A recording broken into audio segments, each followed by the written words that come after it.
I know. I felt that when I called you. I was like, crap. I will tomorrow. She's so funny. You ever hear her Mic check talk? 1, 2. She talks so good with it.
Everybody, thank you for joining us today for this wonderful committee meeting. We're so glad you're here. We are going to open our meeting, and our first presentation is from Ms. White. Good morning, everyone. This is just a follow-up. Thank you for taking the time at the last meeting for us to present the recommendation for the middle school language arts adoption. And you all asked for a little bit more time with the materials and to answer some questions and things like that. And so what we've asked is at the bottom of this is for our updated recommendation.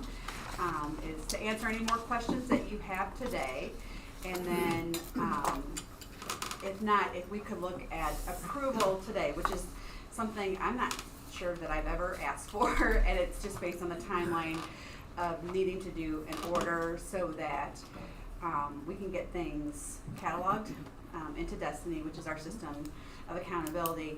And then we also would like to do some summer work with our middle school language arts teachers in regards to the text and prepare them so that we can hit the ground running in August for them, and they can have a good foundation in the student text, and then we can focus on the instructional delivery in the classroom, because it does require a lot of professional development. As you know through your review of the materials, it's a rigorous program, and so we want to make sure our teachers have everything they need.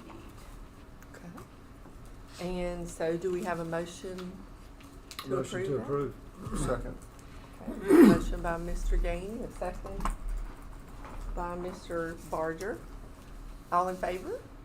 Aye. Okay. Thank you, I appreciate that. Yes, and thank we'll share more as we go. Thank you. Yeah. And as Mr. Pascal comes up to talk about calendar revision, I'm asking us to, as number 14, to add yonder pouches to our curriculum committee today. Hi, Mr. Pascal. Hey, good morning, members of the board, and to those in the public viewing online as well. We are wanting to come before you with a change that occurred to our calendar after it was posted. We had some miscommunication coming from the Board of Elections originally last semester with the dates they needed for this semester. We've worked that out. We've met with them. We now have 10 years of their dates that they need our schools for. So excited about moving forward, making sure that we have all the dates that they need. But with that came 2 date changes that are required of us, and we are coming before you to recommend approval today of those changes. I know you would have you've seen it in the packet, but I wanted to offer up any questions and opportunity for you to look through it. But the dates are: we originally had October the 20th as a professional development day, teacher work day. We are now needed in the schools, and we obviously want to help out our Board of Elections and make sure that it's a smooth opportunity overall for all of our citizens. So with that, we want to make sure that we're available as needed. So that means we are needed for the November 4th date, as well as the March 3rd date. So the one other caveat that we tried to work through based on the feedback is that we had heard a lot of our teachers giving us feedback that they wanted the 2 days in a row of PD / teacher work day. They wanted to trial that out. This was going to inevitably take that away. So we have decided to move it back by also moving the other March work day to be on that Monday, also allowing us not to have a single day and then a required work day right after that. Hopefully a little bit easier for families as well. Maybe another opportunity for families to travel and not choose to travel during school days. Might give them an opportunity. And then only a few more weeks, as you can see, we would lead into spring break. So those are the changes we've come before you, hoping for approval, just so that, and I know we typically don't do that either, and I'm asking for it in my next agenda item as well, but we're getting near the end of the year, and we want parents to be able to plan, teachers to be able to plan, you all to be able to plan. Question? Okay. Any questions? Does this impact the instructional days? No, the same amount of time. Yeah, just moving the work question. days. Good question, yeah. No, it does not affect work days. And we're going to improve this so that the parents have obviously advance notice. We always try to get this calendar out as quickly as we can, but the Board of Elections prior to now hasn't been the best at kind of letting us know their dates until too late in the game. So thank you for the work you've done to build that relationship with them and get those dates far out. And I was there for the last meeting you had as well. So, motion to approve. Okay, Second. second, all in favor? Aye. Okay. I'm also excited that moving forward, now we have 2 years of calendars approved, so people Right. can plan out 2 years. That's awesome. Next year, we'll do another calendar, but it'll be for, it's always gonna be 2 years out. I'm just from this planning for point on. today. Yeah, so we will come before you again next year, starting in the fall for the 2 years out. So the second year out, which will be nice to always be ahead of the game. All right, the next one is an update to the math curriculum. We all needed a little bit more time to work through a change in the curriculum, and now we've come before you with a better product in most of our opinions, more tailored to Brunswick County and more tailored to our region, actually. So we have worked with the company. We actually, the day I emailed her, she called me that evening to talk through the possibility, because it excited her as well to be able to tailor the curriculum to Brunswick County and possibly even more of the region. So with that, I come before you with now, it is a cost to it, but Coherent Math, NC Coherent Math, part of their business model is actually tailoring the curriculum of math to the area, region, or district. They did it for Buncombe County just recently, and they just got approved to do it for another district close to us. We would be the third one that I know of just in the past 2 months that they're tailoring to that district. So excited about that. We've already worked through what that looks like, but now we do need action on it so that they can start the work.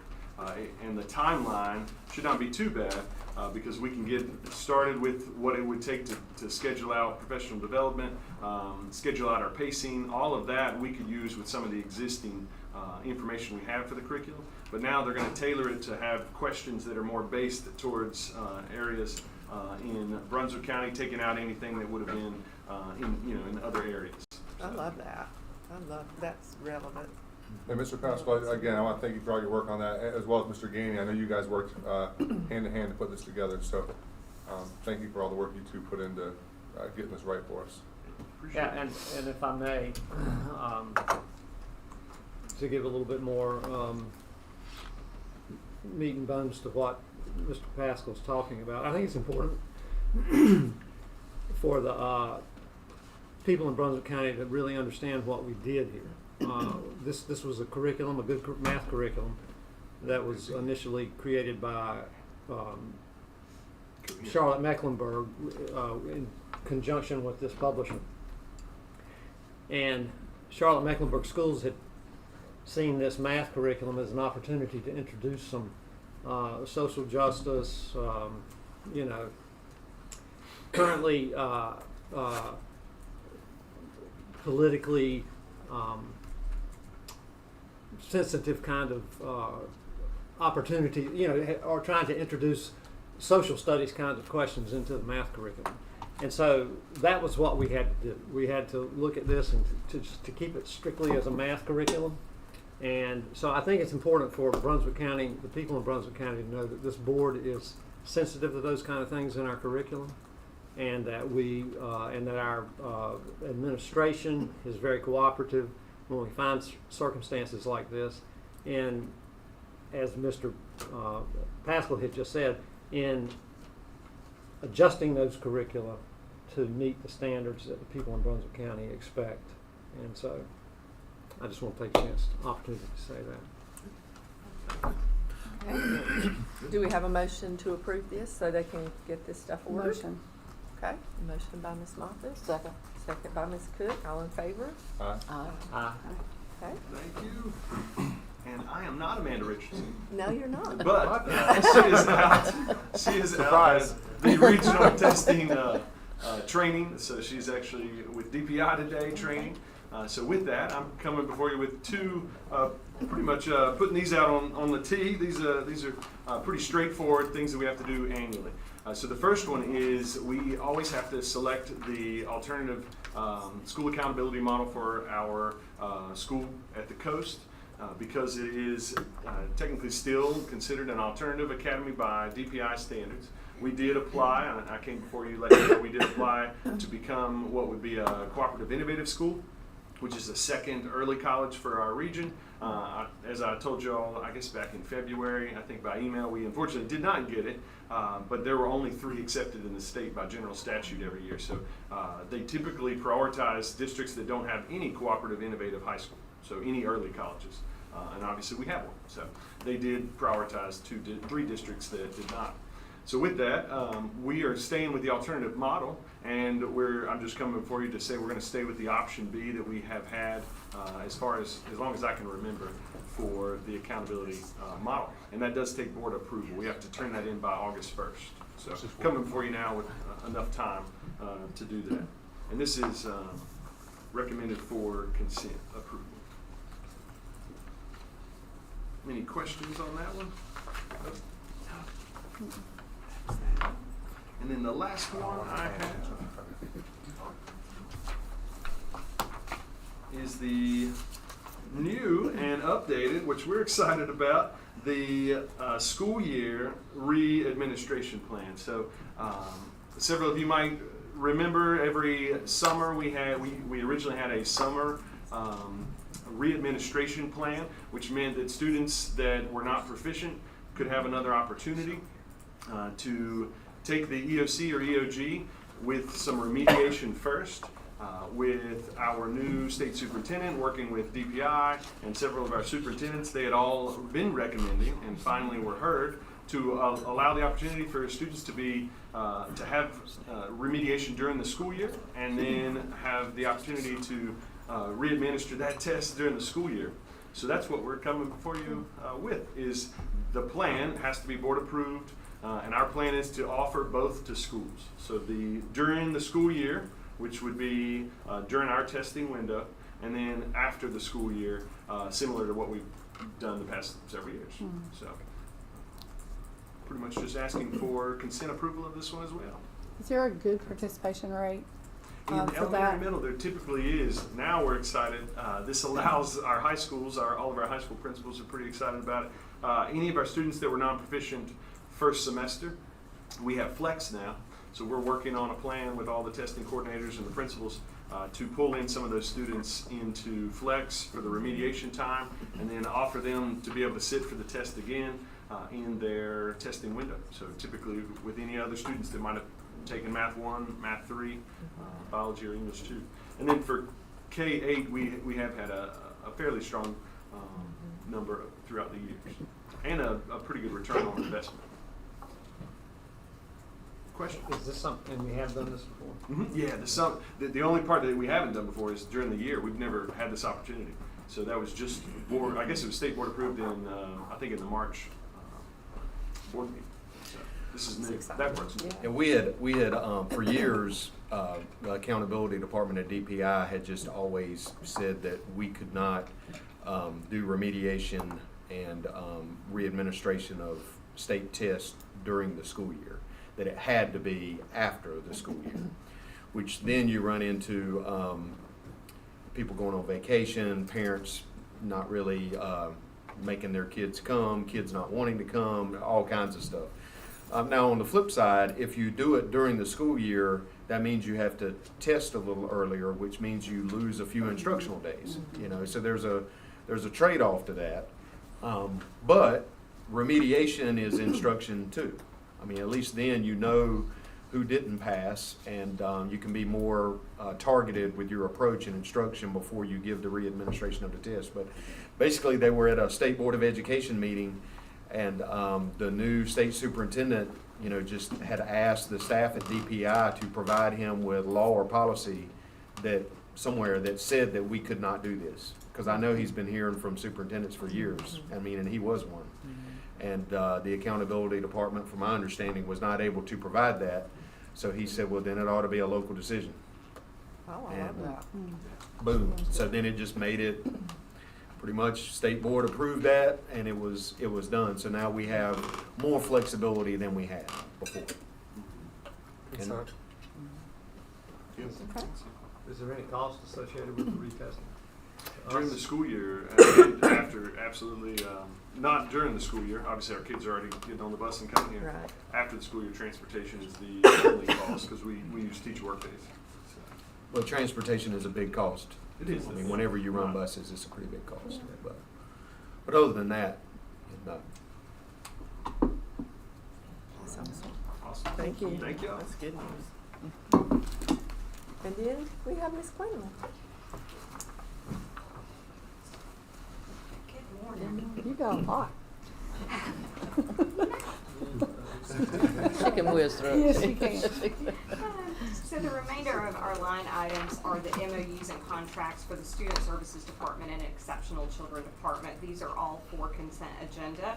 We have the Coastal Horizons Day Treatment MOU, the Lions Club Vision Screening MOU, the School Nurse Funding Initiative MOU, the EDSI MOU, the Head Start MOU, the Child Development Center and for Kids Only Developmental Day contract, and Speech Solutions contract. And these are all recurring, correct? They are recurring, yes. No that's changes from correct. last Not really. No changes from last school year. Can I ask you, I know that the Head Start, the child, numbers 10, 11, and 12, looking through those, is Head Start, there's no cost to us associated with the students? Are those like slots that are paid for by? So the Head Start Because I didn't see anything about cost per pupil as there were for 11 and 12. So for item 10, which is Head Start, this is a memorandum that allows us to communicate. So when they identify a child that has potential specialized needs, they are able to refer them to us and communicate. So we can go through the child find obligation to identify them. If they have specialized needs, then we can provide services.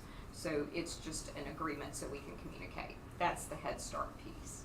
Okay. And then the 11 and 12, which are the developmental day contracts, these are slot specific, and when we have a child that we are placing in one of these centers, we are able to seek reimbursement through the state for those children. So we place them per the IEP team in those centers, and then I do a funding request for them, and then that funding matriculates down, and then the centers bill us. So how does Head Start fit into that process? Head Start is merely part of identifying students with disabilities in the community. So they don't provide any EC services. We do They have identify, children. huh? We do have children that attend Head Start, and we work with those children itinerantly, which we have traveling speech, traveling OT, traveling PT, traveling special education preschool teachers. So those are some of the community-based programs that we work with, that we provide services with. But I it's love the all Lions specific. Club MOU. Yeah. Yeah, that's so great. It's so Yes. helpful. Yeah. Yeah. We have wonderful partnerships with them, and they're able to help us with a lot with our children who have visual needs. And then they give back to seniors through scholarships as well. So they do a lot. Yeah. They do a lot, yeah. We're We'll fortunate put them for all our on partnerships. consent, Ms. Smith. Yep. Okay, all on consent. Thank you, Ms. That Quinlan. was easy. That was easy. And I think, yeah, that was a lot easier than it looked. Yeah. I'm telling you. She had that planned out. And then the last thing on the curriculum committee is yonder pouches. Good morning. Good morning. Good morning. Miss George. It's a pleasure to meet most of you. I've had a chance to meet, but I'm Tiffany George, and I'm secondary director. I'm just going to take you through some of our program review notes from our Yonder pilot this year. As you know, we had an opportunity to pilot the Yonder Pouch program at Cedar Grove Middle School and Town Creek Middle School. And as a part of this presentation, I'm just going to refresh our memories a little bit about what that process has looked like, and then give you some of the outcome findings that we have. Oh, thank you. All right. So this was piloted to address some of our student engagement concerns that we've had across our middle schools. And the research that we've put into this pilot really pointed to the opportunity to address some of the social emotional concerns that students have, the impact on attendance, academics, behavior associated with phone use in schools, and cyberbullying related concerns. So we started down this road with exploring the pilot during last school year, and in this timeline you can see that we had opportunities to speak to families, get some community feedback around that last August. Families had an opportunity to explore the pouches and ask their questions during open house at the start of this school year. And then we moved into development of the school-based policies, communicating that to students and their families as well as teachers before putting the program into place when school started back in August.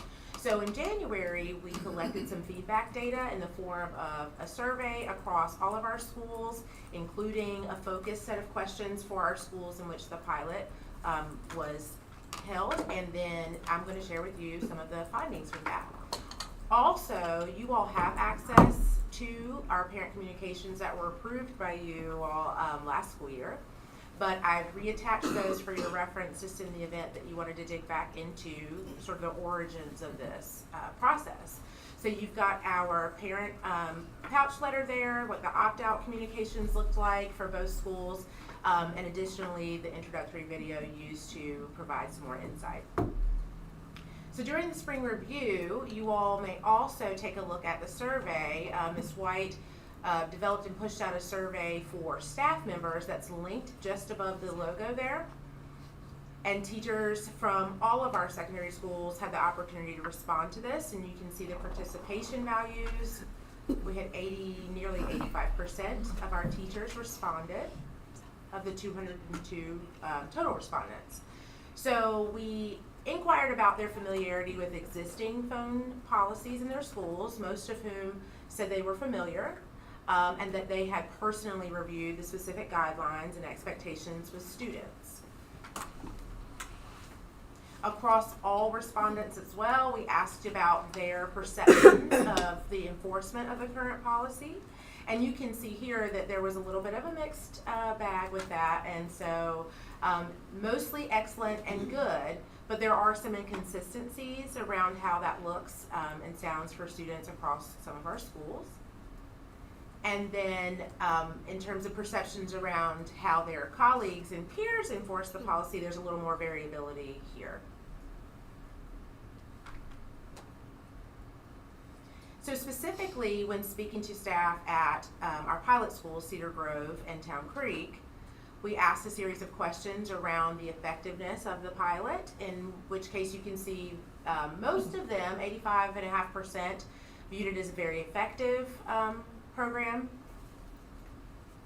and somewhat effective, which is very strong given that there were none who rated it as ineffective in their point of view. Ask you, you've got Yes, 55 ma'am. responses. How many total Staff staff would? across both those schools. You know, We have I would say from teaching staff, it should be like 60. Mr. Hayes, how many core So it's- teachers do you have? We have 34, 35. Yeah, so, so 70. so a good, Yeah. very This good is the high majority. percentage of. Okay, Yeah, that's yeah, fine. I'm just curious yes. number of responses. Thank so. you. Okay. Most of the teachers also responded that they saw this as very effective or somewhat effective in impacting the learning outcomes. Can you go back to that? Yes, sir.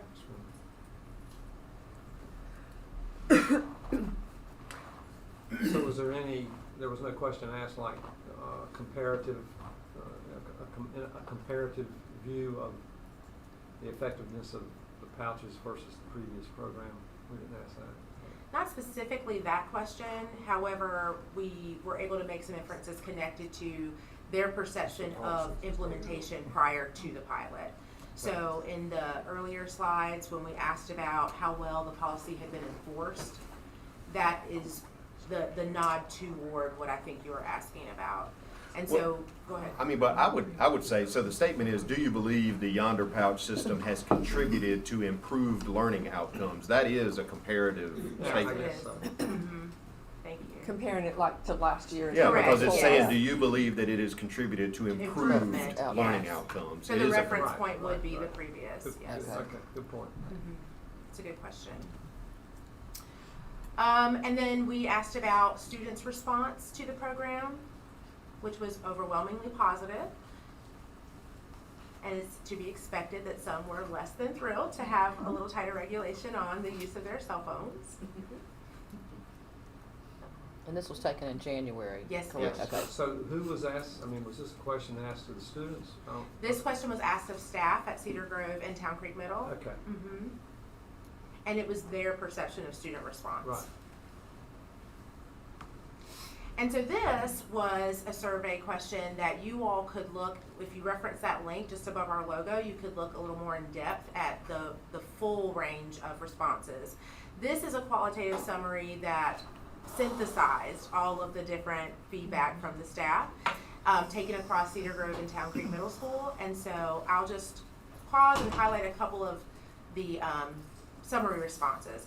So teachers saw increased student focus during instruction, fewer distractions, which allowed them to protect more instructional time. They were not having to respond to violations of a cell phone policy.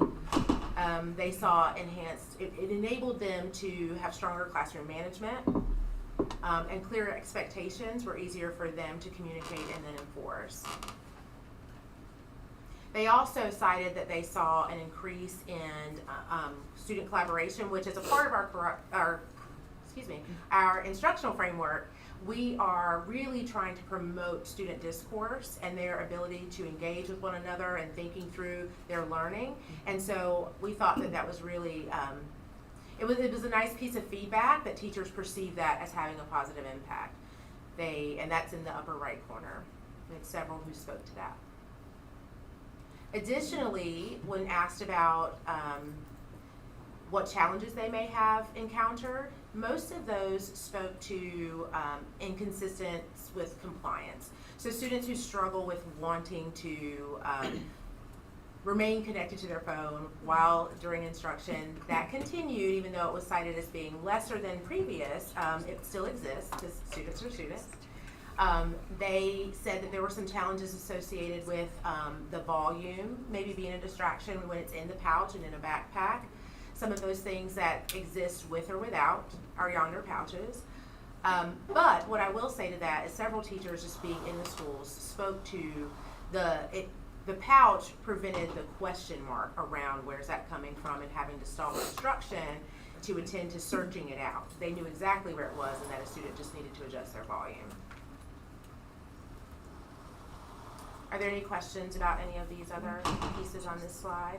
I won't read them all to you unless you'd like. Yes, So ma'am. why would they need to adjust their volume if the phone is off? Well, so that's a part of them learning to comply with the policy. So you'll see in another slide when they talk I was about. so confused. Yeah. I thought they had to turn it off to put it in the pouch. They may slide it into the pouch and secure it with the volume on. We've directed students to make sure that it's off and out of sight, but there are instances where students neglect to do that one step first, and they will secure the phone, but then if it's in a backpack hanging on a hook or in their pouch in the backpack near them, here and there, the sound can still. So how do they adjust the volume if it's locked in the pouch? They would have to gain access to the pouch somehow. And I'm So not. are they- So there's not Mr. Hayes, you So wanna are they speak to sent that? putting it in the pouch. Hold on. So- to the office? Yeah, so if a phone does go off in the pouch, we take down all of the locks throughout the school during the school day, so they do have to go to the front office and unlock it in the front office. Good. We do have one lock of their unlocking mechanism in the front office for students coming in or leaving. So they do go to the front office and unlock the pouch to access the phone, to cut it off, and then they go back to class. So Mr. Hayes, while you're standing, sorry, you stood. Well, if you're gonna stand, why don't you come stand? Get in the hot seat.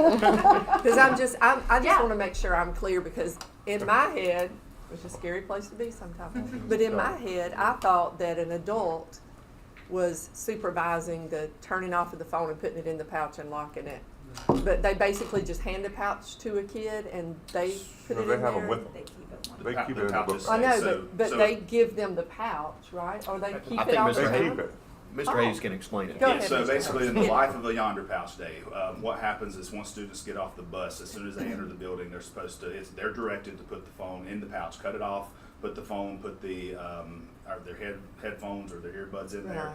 and if they have an Apple Watch, that's the directive we ask of them. Okay.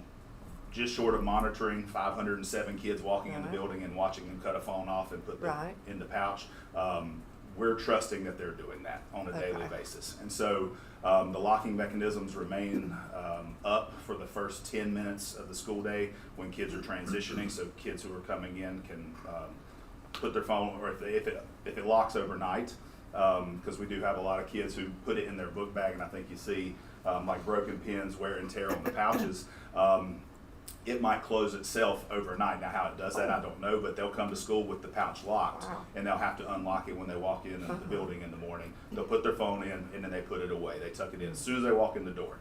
So ideally, we should not see a single phone or set of headphones Gotcha. as soon as the kids are in the building.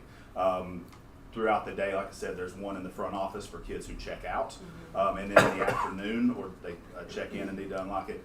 In the afternoon, we have someone who goes around and puts all of the locking mechanisms back up in the building. And as kids are leaving in the afternoon, they just pop it on the wall. It unlocks, and they grab their phones and they head to the house. Okay. So they keep honestly, the pouch. it has Sorry. sped up the students coming in the building Yes. and leaving afternoons, because I've been to both schools, and it's just second nature. Yeah, I mean, they're making a beeline for that magnet, and then they're out the door. And they don't forget about it. What we've struggled with is some of our athletic teams having to leave early, and we forget to put the locking mechanisms up at the bus lot. And so they're running to the front office like, hey, we got to get to our athletic event. We need our phone unlocked. So they're responsible in that aspect. So if a student comes because their phone is making noise in the room, they have to come to the office, turn the volume down. Do you take the phone for the rest of the day, or maybe only if they're a repeated offender? I mean, what do you do? It's a step process. It could be an infraction as far as our PBIS expectations. We try to give them a little grace on the sound because it's in the pouch. Ideally, we want them off, but it is in the pouch, and they're following what we've asked them to do. But we do document it. We document anything that as far as phone related, we document it all, whether it's a sound or a headphone or a phone not in a pouch. But it's still disrupting class if that volume is up. It could, it would disrupt class if the volume's up. It's very few and far between, I will say that. We've seen a large decrease in the number of distractions as far as phone-related distractions go in the classroom. Kids they know the expectation, and we've not strayed from that. There's not a lot of gray area with it, which in the past is where there was a little more gray area with the cell phone policies. This gives us meat behind the cell phone policy, which allows us to enforce it consistently. When we have an infraction, we actually print the policy back off and hand it to the student to take home to the parent and highlight where they may have messed up. Like, to me, the biggest difference is, I mean, you're still going to have to deal with a certain amount of students that are trying to find an angle and be non-compliant, but you're really only having to deal with it once a day. Once you pass sort of the first thing in the morning when they should have turned it off and locked it up, if it happens at any time for the rest of the day, it's black and white. Whereas if you don't have a pouch, you're dealing with it all day long. Every time they change classes, it's like a restart on the cell phone policy, you know. And so I really like how it just kind of, you just deal with it first thing in the morning. You're going to have a certain amount of kids that maybe aren't going to do things, but in all reality, if it's in the pouch and it's on and it makes a noise, I mean, it's not like they had access to it. So they probably did just forget to turn it off or whatever it is they were trying to do. But it shouldn't become a habit, because then it's still going to become a discipline referral. So is there a procedure for if it is a habit? I mean, is there It's just first whatever the offense, policy second is. offense? First offense overall is we will take the phone the teacher will take the phone, and then eventually it goes to the front office. Student picks it up in the afternoon. Second offense, and I won't speak specifically to sound, but second phone offense is the student gets a day of in-school suspension, parent has to pick the phone up from the front office. And again, it is it's laid out from start to finish and doesn't allow for a lot of questions. We still get I won't say a lot of pushback, but we do get some pushback still in April. But from students or parents? Students. Right.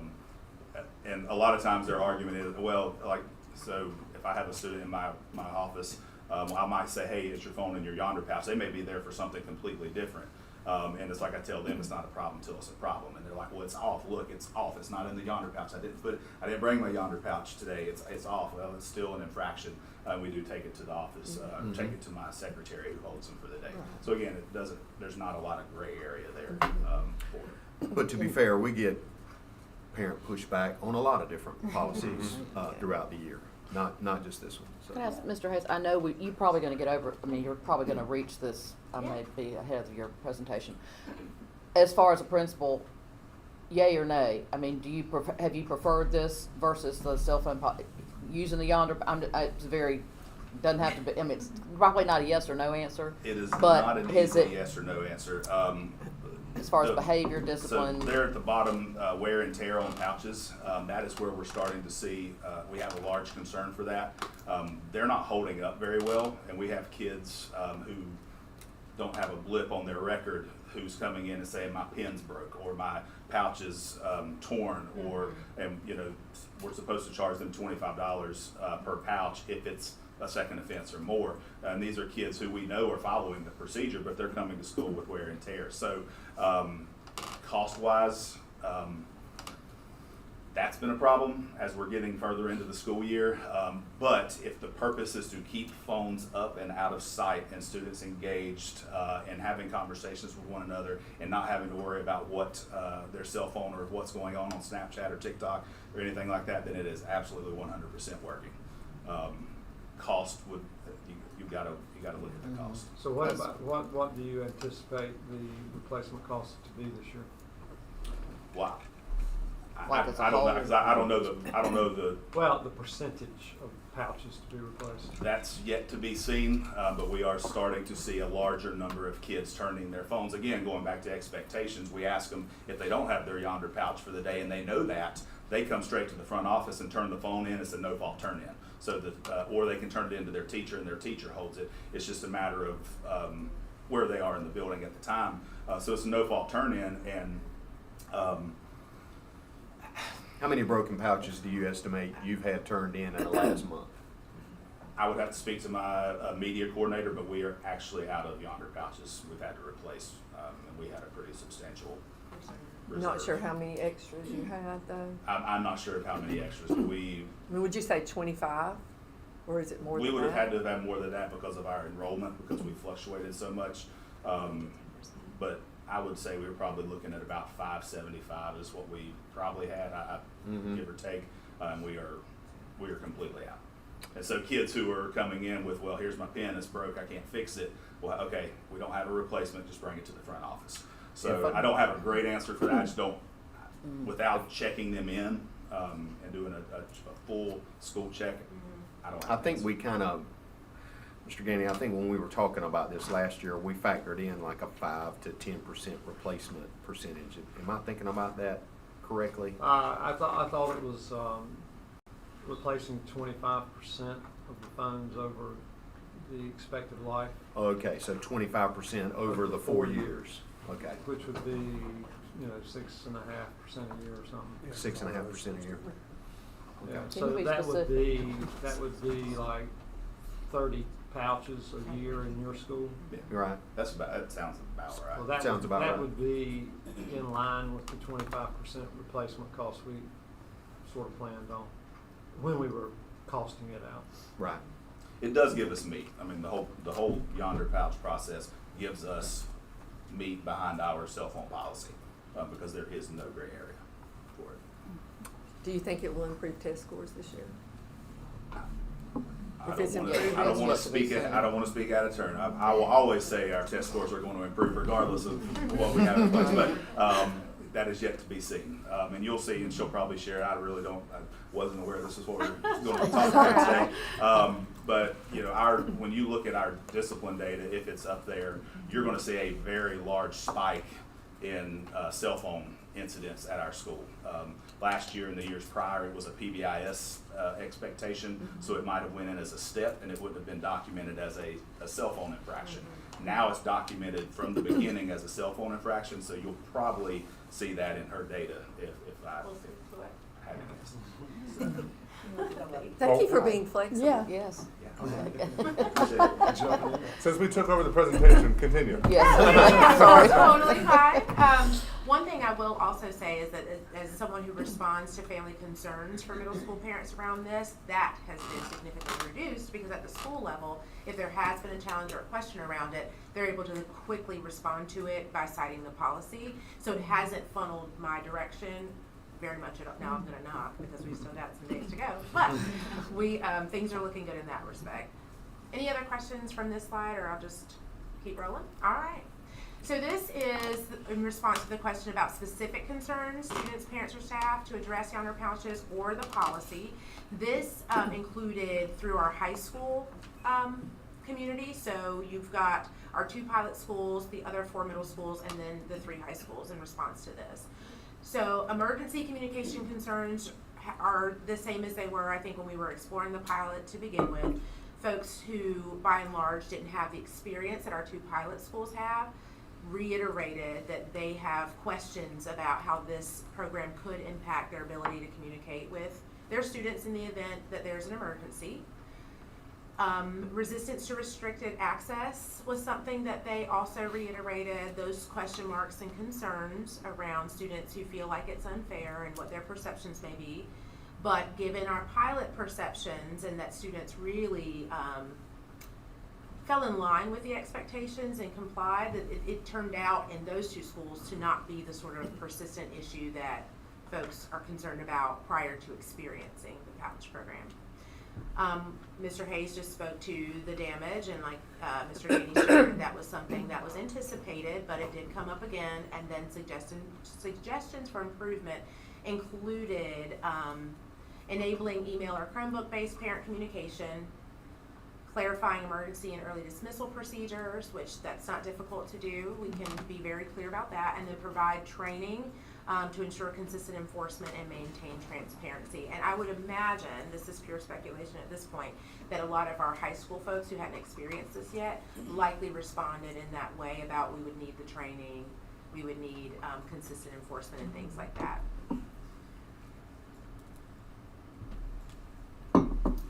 So additional resources or changes for your school.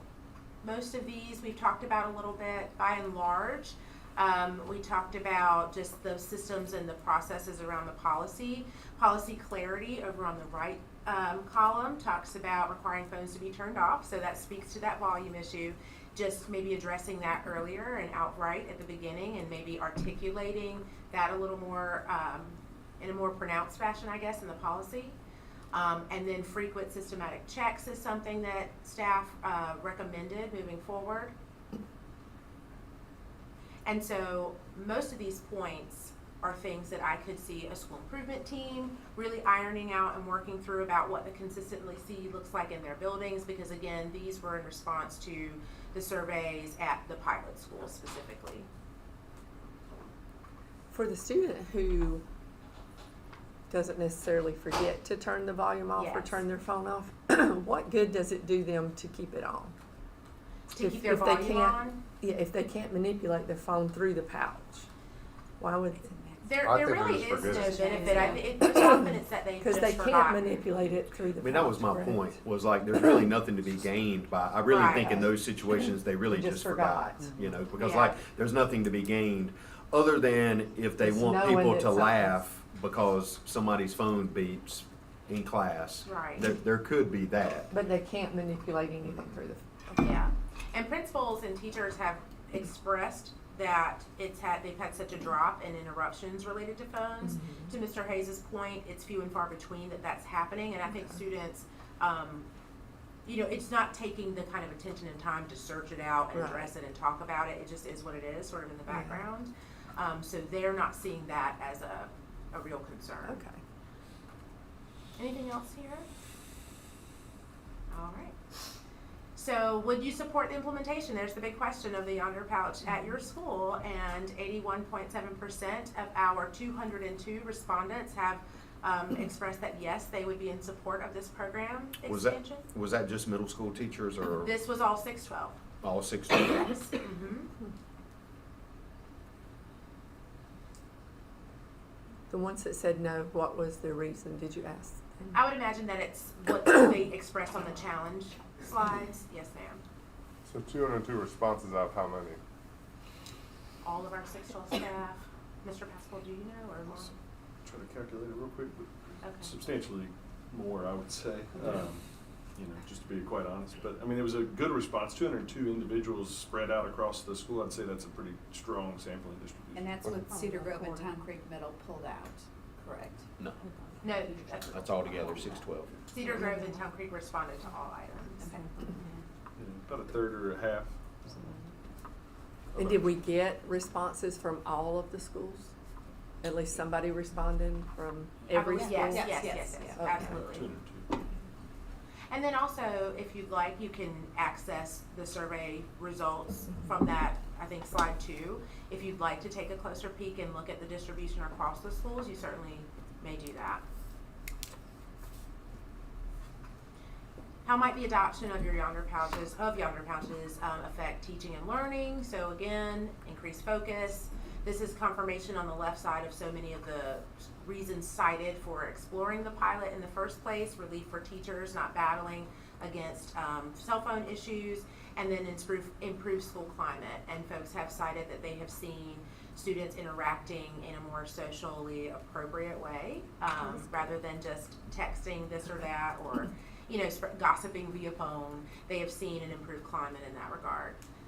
Practicality, mixed needs across schools, and autonomy and access were, and again, this included schools who had not participated in the pilot. So they were thinking about, in advance of that, what their concerns would be. And that's expressed here. And so speaking about the discipline data, this year, because of the way the policy really outlines how we're going to code and respond to cell phone related infractions, to Mr. Hayes' point, they have seen a spike in terms of what's recorded related to phones in Educator's Handbook, but we're really having to count this as our baseline data for this year because there's not an apples to apple comparison in the previous year.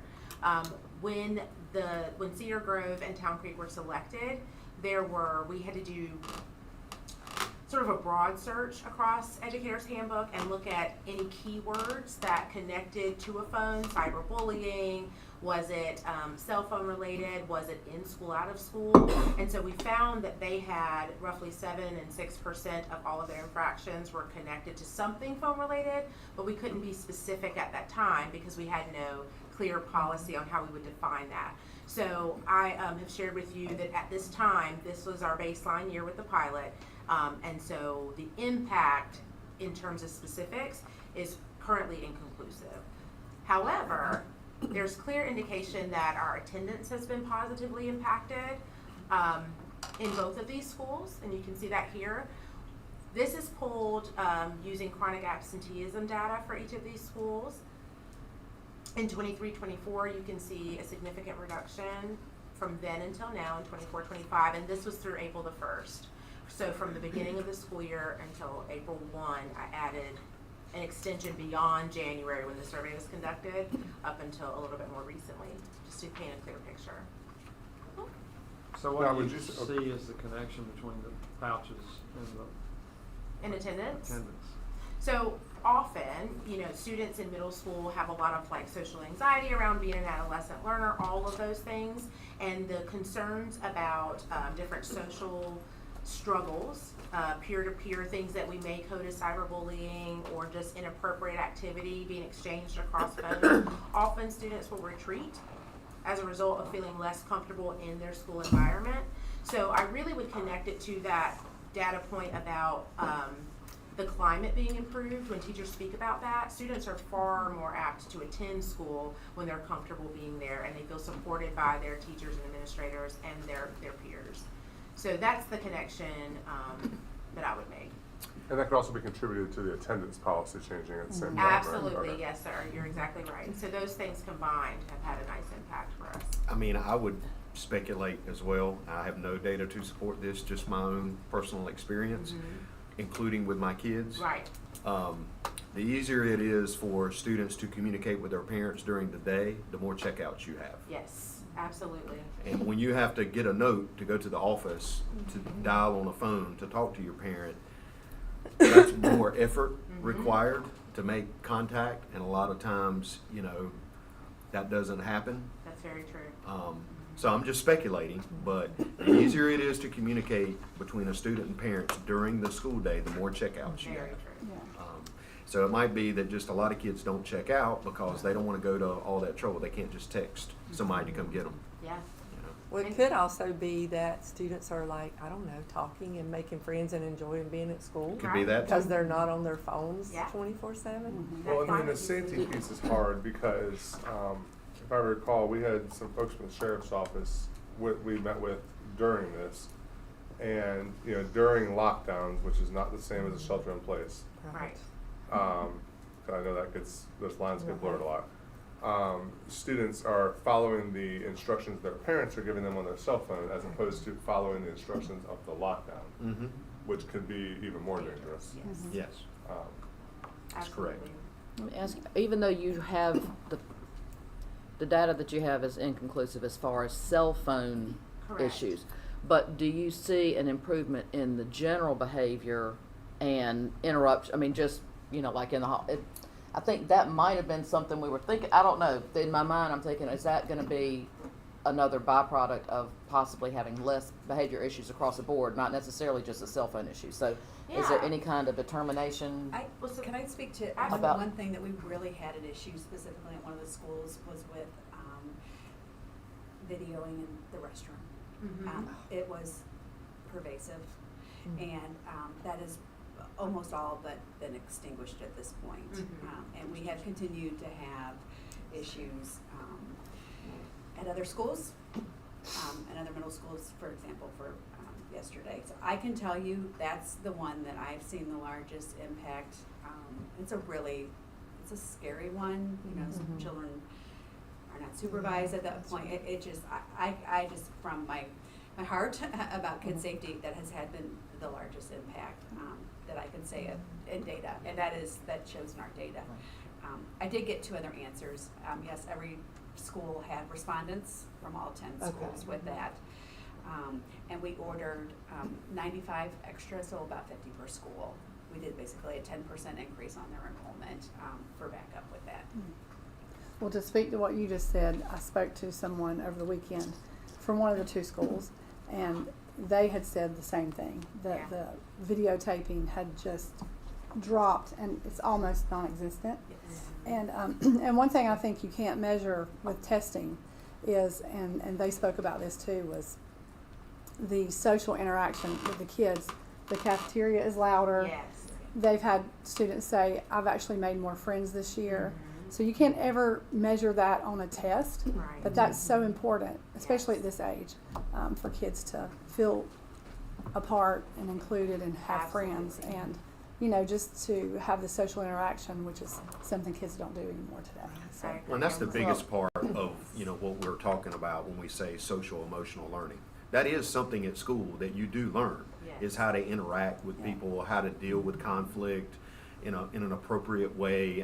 But you don't do any of that if everybody just retreats to their cell phone and you walk into the cafeteria and it's like silent because Silent. everybody's on their phone. So I agree with you completely. Completely. Well, and I can understand parents having the concern, you know, parents want to be able to get in touch with their child if there's an emergency, and there's no stopping them from doing that. Right. They can always call the front office. It may not be as fast, but Right. they still can We have get a that. phone in but every classroom. It's Yeah, a telephone in mind, every right? classroom. But it's also going to be, and probably has been in those 2 schools, a mindset shift of Absolutely. not immediate access to your child all day long, and that's hard to get used to. Yes.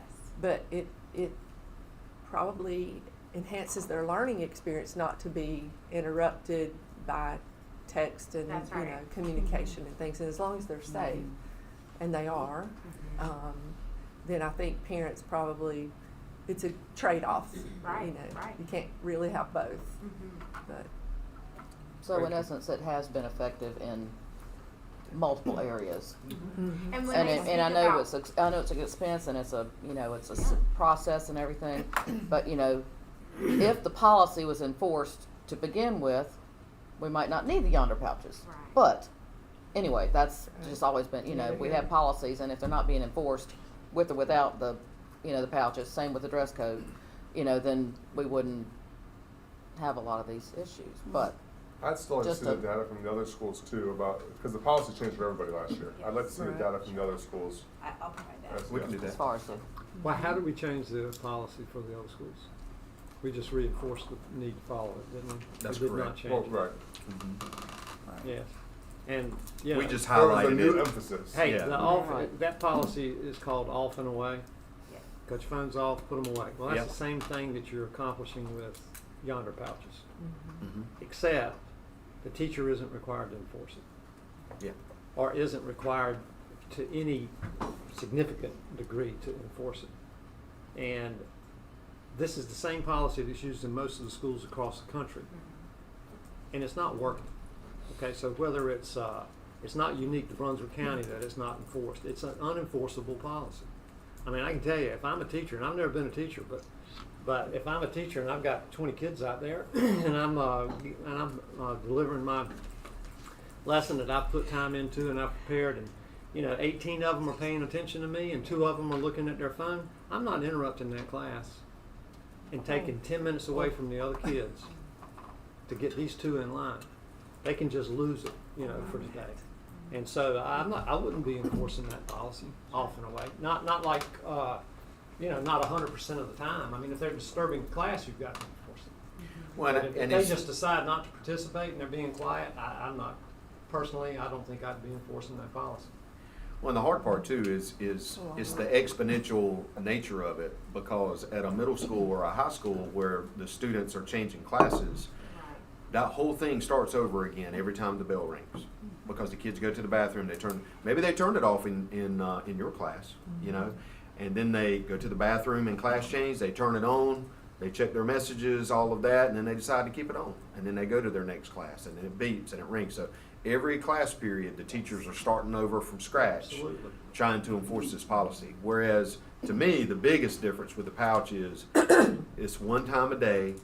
All the teachers are dealing with it first thing in the morning. And then if anyone is found out of compliance for the rest of the day, it's black and white. There's no, arguing. So I take your point, Yeah. but I think the pouch is a tool that turns it down to once a day. oh, right, I see it, I mean, That's yeah. the difference. That's Yeah. the difference. Yeah. I mean, I've spoken to some teachers and they said before the yonder pouch, because I've reached out to so many at these schools. Sure. And they said, it was like starting over. It was so draining all day long to All day start long. again, because they do change classes. They do. And it was just like, okay, well, I got to deal with this. Here we go again. It's like every 4 times a day. Here I am again. And so, and they just said it's so easy to just do it this way because they don't have to deal with it. Right. It's a one-time shot in the morning, like you said, and then they're done. And then after It's that, if just they're out of easy. compliance, Right. it's a Right. referral. It's easy. So is Yonder the only one who makes this particular pouch? Or is there another brand that might be a better quality? I mean, when we were looking, it was the only one that I found. I mean, I just wonder if I the don't quality think is in there's- question. I mean, they sort of pioneered. They probably have the pouch, brand on Right. the market right now. And no one else is, I don't know if they've got some kind of copyright or something. Right. Uh, I just wondered if the but quality I'm is sure on- there are others, but we didn't find any that were, worthwhile really looking into. Thank you. Thank you. Thank We're you. sorry we interrupted you so much. Sorry. Now we have a Okay. policy. Now we have policy. So looks like Ms. Fair, Ms. Timken have a technology responsible use to talk about.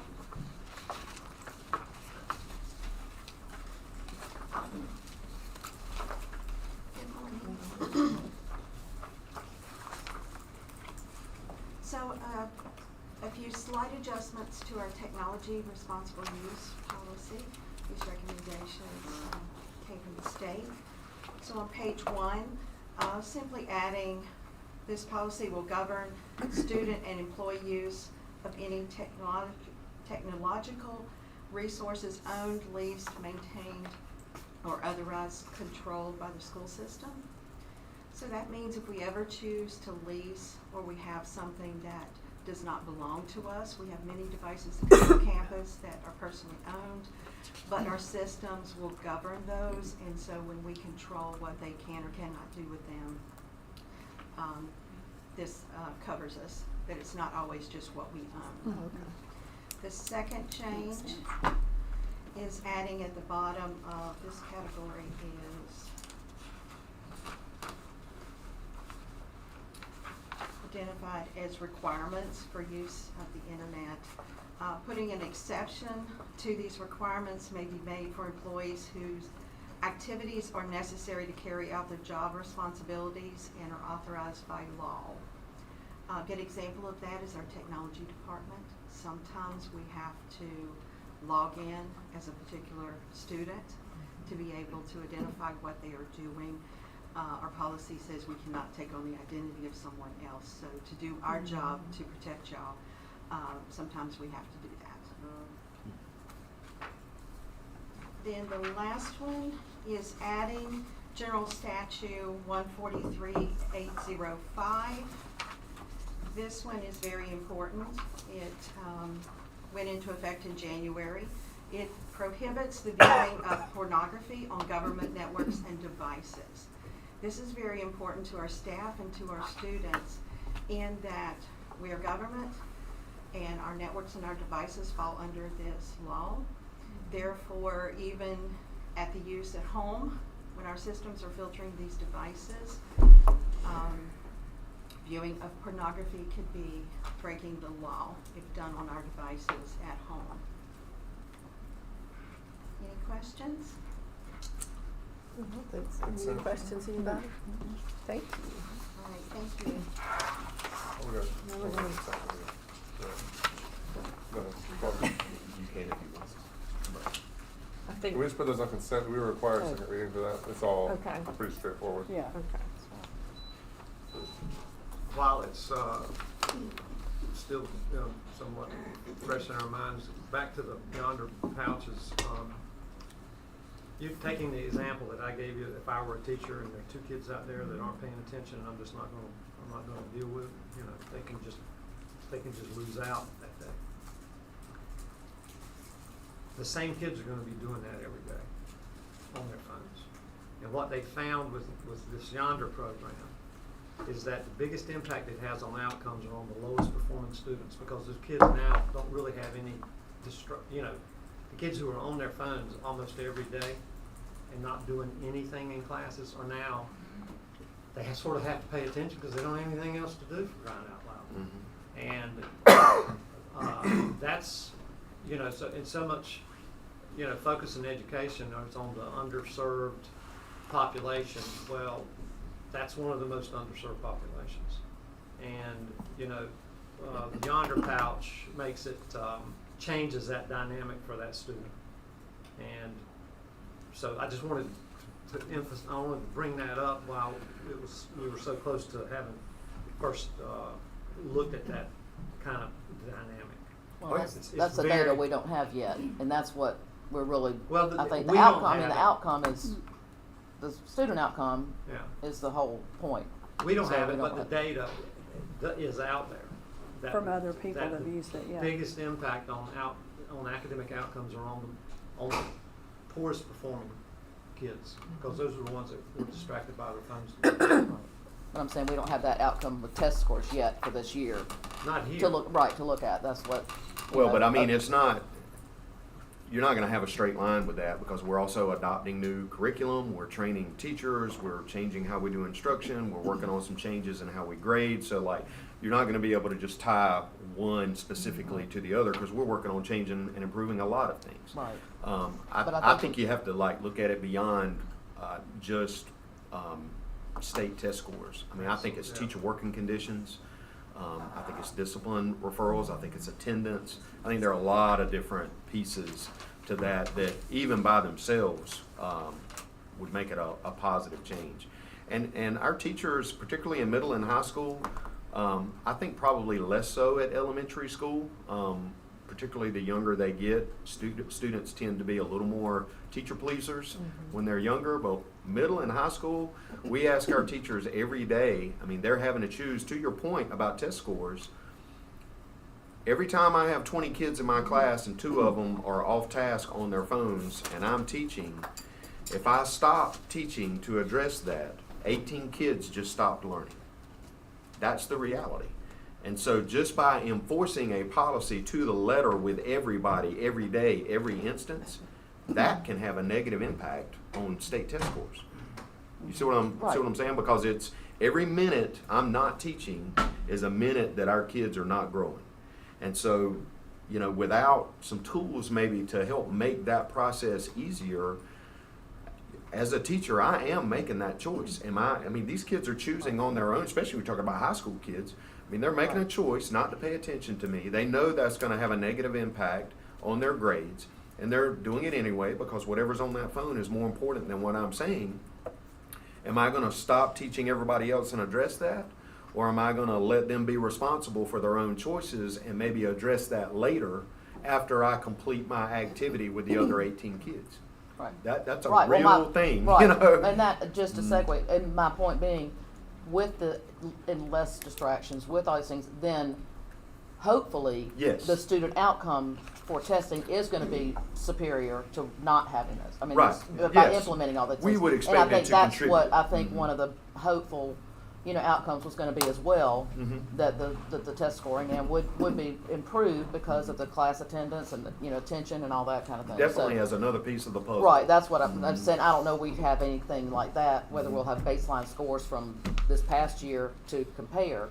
Well, we'll I definitely mean, have we'll that. have that, but I'm saying we don't have that kind of data right now. Mhm. So hopefully that was Correct. one of the other outcomes that we hoped would be part of the Yonder package, so. Mhm. Yeah. Ms. Cook, Alright. I think that you are up next. All right. We need a break, or is everybody good? Okay. All right. Good for now. Moving right along to the Operations Committee, and we have some more action items. So we'll allow, your name is not on here, but we see that Mr. Smith will be making the presentation today. So. I do open action items. Yeah, this is not abnormal for you. Yeah, I know. I had heads up too, so I'm ready. Yeah, and the action item we're speaking of is the last section of the science classroom project, Group C, which is Cedar Grove, Charlotte Middle, Waccamaw, West Brunswick. We did get 2 bids after it was re-advertised, and Port City Builders, $937,230 was the winning bidder, so we would like to go ahead and approve the contract. And in the essence of getting the materials ordered and keeping this project on schedule, we would like it to be approved today as an action item. Any other Approved. questions? Okay, motion by Mr. Barger. Second. Second by Second, Ms. Ms. Moffett. Moffett, all in favor? Aye. All right. And then we'll head on to the. Second item is for consent. Is back in 2022, the board approved an agreement for an easement on the property, a sewer extension onto our property for planned development.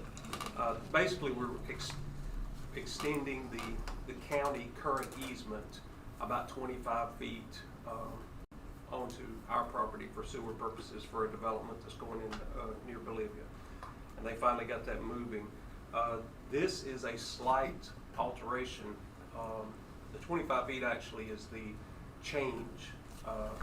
They kind of, instead of a straight line, they kind of, there was a map provided, but the easement is kind of being changed to an angle, like a right angle. And because the deed is being changed, it has to have board approval.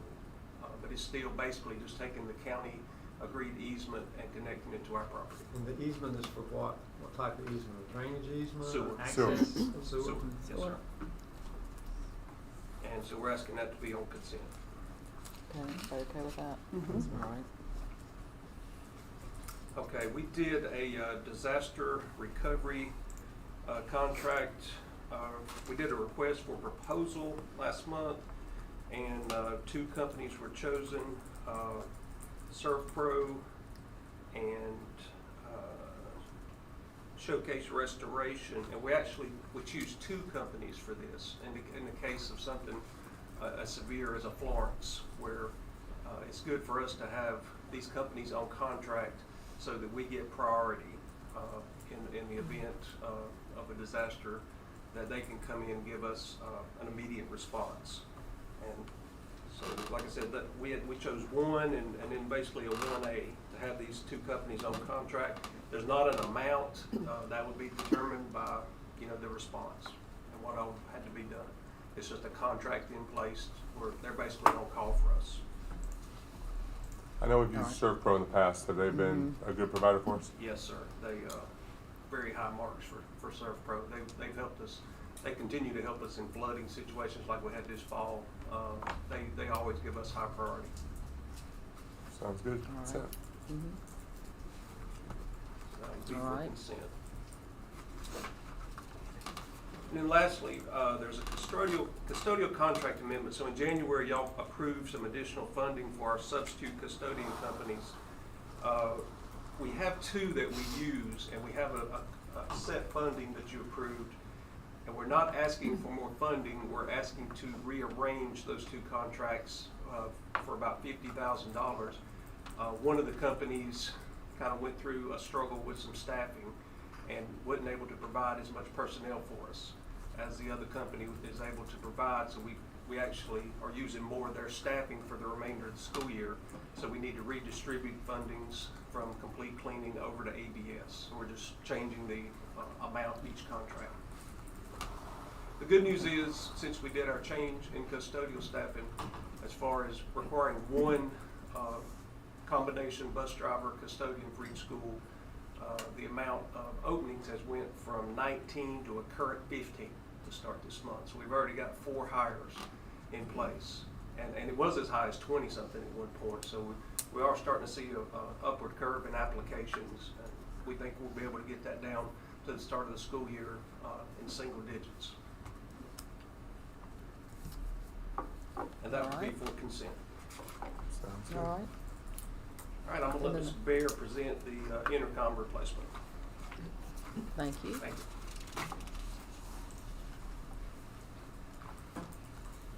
So Board, what we have for the intercom, this is for North Brunswick High School. So remember we did a sole source procurement method approval for North Carolina Sound for the IP-based system. Bogan Nyquist intercom system is what it's called. So we have obtained quotes from North Carolina Sound. This is for only the new cabling, speakers, horns, those type of devices going on the system there. They already use the front end system today, but all of the old wiring needs to be replaced. So it'll remove that hybrid approach they have right now of converting analog to digital. The proposal cost is $381,079.71. So technology requests that you put this on consent for the next board meeting so we can proceed and they can do this work over the summer while the students are out. And this was all bond funds. Yes, sir. So, still 26. Mm-hmm. All right, everybody good? Consent? All right. Thank Thank you you. very much. And that concludes the operations meeting. Okay. So now we're gonna open up the Finance and HR Committee, and we have first up Ms. Weesey with our funding agreement with Brunswick County. Yes, good morning. Good morning. So since 1998, we've been fortunate enough to have a funding agreement with the county, whereas they set aside a portion of their ad valorem sales tax collections for us each year. So we know ahead of the game what to expect for the coming year for our local funding. This happens to be year 4 of our 4-year funding agreement. So over the last couple of months, our board chair and vice chair, along with the chair and vice chair at the county, the superintendent, myself, county manager, county finance officer, have come together and discussed the agreement that we have in place now and what we would like it to look for the coming 4 years. So really what this all came down to is we agreed that the funding agreement should be maintained at the current rate with a couple of minor changes to the agreement. So the first one was that we looked at having more flexibility. We had set aside the 36.5% and taken 0.75% of that for capital every year. They've allowed us to adjust that as we please moving forward up to the 0.75%. With their approval. With their approval. With their approval. The other piece of that is that they've changed the way that debt service has always been taken off the top of the funding agreement, so the county's debt service or our debt service before we received our portion of the revenue. moving forward, only the school district debt service would come off the top before they provided us with that revenue, which is huge. Which is a huge deal. It's a huge deal. If the Yeah. county decided to enter into debt, we would have no responsibility for that piece. So we are very thankful for that. My understanding is that it's on their agenda for their next board meeting for approval. And so I'm asking you to go ahead and put it on the agenda for approval at our next meeting. No problem. And one thing, if I could, you know, that group you just mentioned, we've been meeting over the last few months because we start this in January. And I'm hesitant to call it negotiating the contract because, and Mr. Gainey, correct me if I'm wrong, but the commissioners have been 100% supportive of the school system and everything we were trying to do. And the fact that they're willing to take any new It was like a party planner. yeah, I don't know about that, but yeah, I mean, but it was nice to meet with a group of people who all had a vested interest in the school system and wanted to support it every way they could. And you know, and the big thing about the debt service is the county can, you know, do multi-million-dollar projects and potentially have to take out debt down the road at some point, and that could absolutely affect our funding under the current agreement. And they agreed to basically hold us harmless for things that we have no control over. So I'm just appreciative of the you know, relationship that we've built with the county commissioners and their staff, and as well as our staff, putting all that work into getting this done. So I just want to point that out. Not every school system is as I would definitely We're blessed going to as be we across the are, state for because sure. I've been around a little bit. I've never been anywhere that works this well together between the board and the commissioners. I mean, like, it's unbelievable to me how great it is. So, kudos to you guys of asking great questions and really thinking it all the way through. And I'm really appreciative of the commissioners and the county manager. They completely support our public schools, absolutely. And they're always open to ideas from this board to consider. And I was blown away by the whole process. This was my first time doing it, so And, great. you know, we maintain we maintain the same percentage of the ad valorem revenue. However, the ad valorem revenue goes up every year. Mhm. So every time, you know, it's, we go by these new developments and we look at them, we think, oh my gosh, we need new schools. Well, at the same time, we're getting additional revenue. Right. Because that's gonna increase the tax base, it's gonna increase what we get, and based on really the most,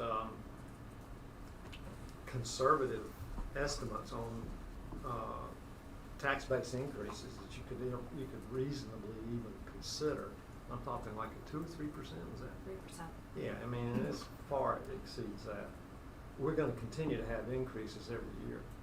And, even though the factor has remained flat, we're gonna continue to get more money. And some, you know, could be significantly more in some situations. And that 0.75% that we apply to capital outlay, which we want to do, but if we ever get in a bind with something, that doesn't sound like a lot, but I think that's, what is our share of ad valorem, like 40, 50 million a year?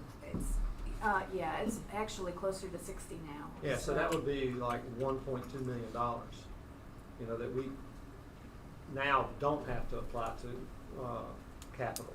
If, you know, if we hit a situation where we needed it in some other area. So there's a flexibility, there's growth built into that, and it's a great agreement. Yeah, absolutely. we put on consent. Yes, put on consent, thank you. The next thing we have then is budget amendments, and we'll begin with state amendment number 3. The big ticket items on this, you'll see CTE. We have lapsed salaries in CTE when we have vacancies, so what they're allowed to do is take those salary dollars and move them into a different funding source to use them for materials and equipment that they need to expand their program. We have some EC salary and benefits. They did a true up. The state found some money this year towards the end of the year and said, here. So we'll gladly take it. Yeah. The safety grant we were awarded again this year. We have some projects on the agenda for that. I believe Ms. Figliola may have already brought them or will be bringing them to the board. There's a couple of grants that we applied for that we've received. And then transportation, they did the final true-up of the year for transportation, so we got some additional dollars there for them. Could you, just real quick, share a little bit about the transportation, the 400,000? Is it, We're working right now on identifying, so we had some improvements in our efficiency, we know that. We're not sure just how much they were at this point, but we have had improvements. Some of that is true up for some raises, some fuel adjustments. Well, I know the that- transloading idea was key part in that, was, because really the most effective way to improve efficiency is getting buses parked, and that allowed us to park 5 buses, and so we think our efficiencies probably went up about 4%, which is, we're actually going to get some numbers for the last 10 years to show exactly how much better it is, but it appears that it's as high as anyone can remember around here. So, And that's the biggest portion. Yeah. it's also 5 less bus driving positions we have to fill. yeah, which is why we've been low all year in vacancies. Okay, on to the next. So the next one is capital amendment number 6, and I apologize for the first line. Normally I would kind of identify what it is that we're doing with those funds, and I did not change that. So that is just typical renovations, building, capital building, that they'll be doing with that sales tax refund money. So we're just reallocating last year's sales tax money for them to use again this year. And then special revenue is pretty much the standard Medicaid fee-for-service reimbursement that we receive regularly. CTE receives, of course, they do their catering for culinary arts. The nurses' salary, benefit, and materials. This is funding from a grant that Ms. Quinlan brought to you months ago that we've just started receiving the flow of funding for. So this is through DHHS, and this is the last year of a funding pot that they had over there for us to use. The teaching fellows, that is actually, I've been corrected on that. I had forgotten. We got the teaching fellows grant. We had to do some flip-flopping. You folks agreed to fund the tuition locally, and because they required us to use that for salaries. So that $55,000 we've got there is to help offset the cost of salaries for that program. And then South Brunswick High School got some STEM money for their program. And then the last of it is our P-card rebate. We typically set that aside for celebrations, employee of the year items, school behavior support type things. So that is all of those.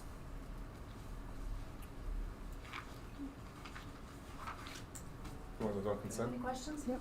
Okay, Okay. please. Thank you. All right. So that concludes the Finance and HR Committee. I don't have anything for Human Resources, so I will turn it over to Do you want to Mr. close Walker, and do that and then come back and do this, or do you want to do this first? It's up to you. I know. All right, cool. Let's do this first. Cool. Okay. All right. All right, Tori. Now I'm gonna mess this clicker up, because normally she doesn't give me control, so we'll try and get through this. Just left and right, let's do left and right. Okay. Or you're feisty Elementary. today. Elementary. Sure is. This is what happens. So today, of course, we are sitting in a strange situation where the budget is, I shouldn't say strange, as usual, we're coming early to talk about budget when in reality we don't have anything real from the state yet. So the long and the short of this is I'm going to ask you to take a look at what we think we're going to get. Ask you for maybe some permission for some early hires, and then bring back maybe a real working session later when we have a budget from the state, so we know what we're working with. So there's the long and the short of it. Let's kind of skip through this here a little bit. Federal, so Congress has approved a continuing resolution for federal funds for this year, except for Title II. They've said they're still working on that. It may be funded up to the 24, 25 levels. We are unsure yet what that's going to look like. The budget itself is about $500,000. So, the amount of change to that may be a small impact, may be a large impact to our federal budget. Title II, just as a reminder, is staff development. So the state budget, we have received our initial planning allotment for the year, and that is based on the current year ADM. So we received the additional teachers that we plan to allot this year for the most part. We received a couple of extra months for school administrators, and took a little bit of hit to CTE, but it's not a big hit. And what we'll find is with this planning allotment, what they'll do is when the state budget comes down, they'll of course add funding for the state budget and any new programs that they have. And then mid-year, they'll do the funding in arrears true up again, where they'll look at our second month, best of two ADM, first month or second month, and true up those positions again. So if our ADM grows, we'll expect to receive more dollars in the middle of the year next year to offset some of the costs of that growth. When you say a little bit of a hit to CTE, what does that mean? There was, 4 months of 4 employment. months of employment, and a couple of $1,000 to the program. It wasn't. And if I it wasn't- can speak to that, Don did a great job sharing with me the regional comparison, which I shared with Mr. Cole this morning. So it's pretty exciting to see that. I know to see any dip is unfortunate, but comparatively to the region, we saw minimal change. So the region as a whole had a 3% drop in one county here, 6.8% drop.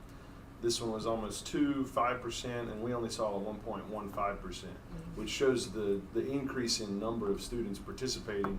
It seems like across the state, we were all kind of thinking that we would all see a hit with changes in some of the federal funding, but for us to only see a 1.15% dip compared to 6.87, 5.04, 3.34 is showing that we're making sure that our students are in the classrooms using our CTE programs, getting the most out of it. So I just want to commend on that as well. So good job. Oh, sorry. Well, 4 months of employment is across the district.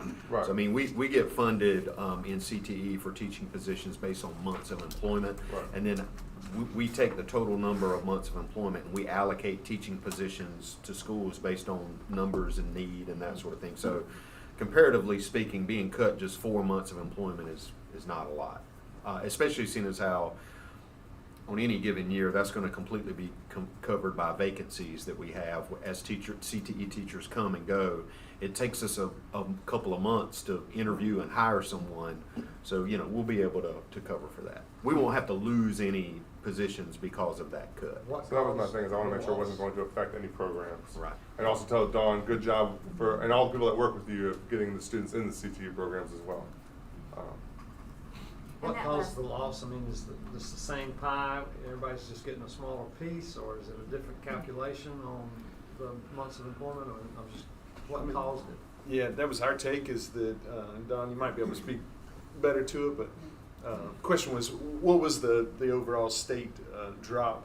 Did they tell us more yet? I do not know what the state drop was. All I received was our region, and I got vested in the deal in the region. Yeah. And I was very pleased with the numbers. I mean, I hate to lose anything, but 4 months, that's not going to impact our instruction. It's not going to impact anybody's job.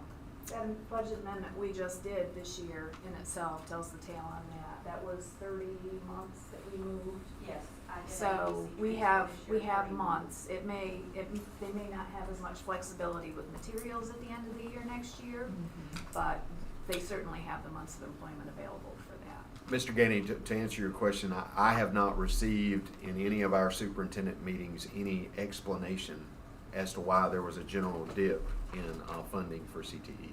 I don't It just know. seems counterintuitive to all the Rhetoric. rhetoric you hear about it. And all Completely the agree. Support that you hear about it. I would have thought we would have gotten more More. support Exactly. for CTE. And for whatever reason, that has not happened, and no one has said why in any meeting that I've been in. Part of the funding formula for that does involve disadvantaged. It does involve the wealth, so that I'm Oh, sure okay. is playing. We always kind Like of it's take the low inflated end of that. to need kind of thing. Correct. So, and when they have this big of a pot and start cutting, we're gonna take. Right. So we're very fortunate there. So, with all that said, as many of you know, the Senate bill is actually, I said this week, but came out last night. We have some idea of what they're looking at, but of course, the vote doesn't come until later this week. Then for those that don't know, it will go on to the House, and there's a lot of discussion and compromise and on to the governor. So we're hoping by the end of June, but this is a long session, and long sessions tend to be long. So it could take a little bit. I mean, there's no long sessions tend to be long. Longer than they intended. Yeah. I will say that recent history would tell us that the evidence is that the more conservative budget will come from the Senate, and the House will tends to be a little more generous, and the governor will probably sign anything that has a raise in it for teachers. So I'm hopeful that at a minimum, as far as teacher salary raises, that sort of thing, the minimum will be what is in the Senate budget. I would not expect it to go lower than that, but it may go a little higher. So the good news in all of this is our local revenue. So with the funding agreement in place, right now we're looking at an increase of about 5.2 million is what the estimates are. We'll have final numbers after they approve their budget in May, but that's a good number. That's a good number. We have some expense increases, but of course, along with the increase in our revenue, the charters get the proportionate share of that. So between the proportionate share and their growth, we're estimating that right at about 785. Property insurance, those rates have gone up, and our property has increased. Utilities, it's the same thing. Electric rates continue to go up. We expect another 3.5% maybe this year, along with increased square footage. Insurance, it's the same thing. We've had a rate increase this year, along with increased square footage. And then our maintenance costs, which is a big one there. We have for years used the little pots of money that we have out there left over from Florence, insurance proceeds, some capital to support our maintenance program. We've kind of hit the limit on that. We don't have those dollars out there flexible anymore to use. So we see, along with the increased costs that go along with everything right now, we are running out of those other pots of funding. So we expect the cost to maintenance to be about a $500,000 increase this year. Some unknown expense increases. So those states mandated salary and benefit increases. We know that federal is flat, and we know that local will have to support any movements we have to do of federal employees to local if those rates go up, because we have to cover those costs in our federal budget. The state doesn't fund those. The state doesn't fund local the state mandated local increases either. So we'll have to absorb those locally. And with them. And keep in mind too that we have teaching positions or student support positions that we fund totally out of local dollars in order to try to provide a balanced approach across all 20 of our schools. But when the General Assembly passes a salary increase for certified staff, that means that those positions we fund locally, that's an increase for us, for their salary and their benefits and retirement. So we have to always take that into account. Locally funded positions are more expensive for our district when the state mandates a salary increase because everybody gets it. So we have to fund it for ours too. Of course, the impact of rising costs for everything right now. And then the salary study results. We expect actually when we return from break to have those results. We'll have a better idea of what they recommend, and then we'll be able to bring those back to you for some discussion as well. And that's when we'll discuss like supplements and all that stuff as well. Okay. So the proposed timeline for this, of course, is that we're going to request some of our highest priority positions to be approved now so that we can begin the hiring process. And then we'd like to present, Ms. Rosie's going to help me out here, present some recommendations to address the bus driver shortages, attendance issues. And then in May, we'll bring forward an interim budget resolution to continue at the current year levels until we can get a state budget approved. and then we'll come back and we'll dig into the details of the full budget, and present the superintendent's budget for approval. So, the positions that we're asking for permission to hire today. We are asking for a counselor at Union. These are ADM driven, that's an ADM driven position. They're growing and they're in need of another counselor. Assistant principal, I've got one there. It's really 1.5. We got the additional months of funding for a assistant principal or school leadership in our planning allotments, and we're not sure when we're going to need that additional assistant principal at North. Right now, their numbers are on the edge, so we're just wanting to get approval to hire them when we hit that magical number. Teachers, we're looking for 3. Well, and Okay. just the assistant principal position at Town Creek Sorry, Elementary yeah, School, ADM. that's due to the 5th grade moving back to Town Creek Elementary School in the new building. And then the 3 teacher positions, so the majority of our positions, we received funding for, the increase for this year, we received funding for in our state allotment. But with 3 additional teacher positions paid locally, we'll be able to change that district allotment formula to reduce the class size, that 4 to 5 class size maximum. And then the cybersecurity analyst. So we are having continuous issues with attempts to get into our system. Ms. Bear has been handling that internally, but it's becoming a bigger job than they can kind of piecemeal together. So she's requesting that we ask for this now so that we can get someone hired. It may take a while for that level of position. Custodian at Town Creek Elementary School, of course, we have additional square footage, and that formula, that square foot formula, will require an additional position. So the next 2, the 2 maintenance technicians and the carpenter, we have been contracting out work. And what we'd like to do is bring those positions back in-house and eliminate those contracts. So really, it's a net zero cost to the district. It will give us better oversight. I think we've struggled finding quality folks to do the job.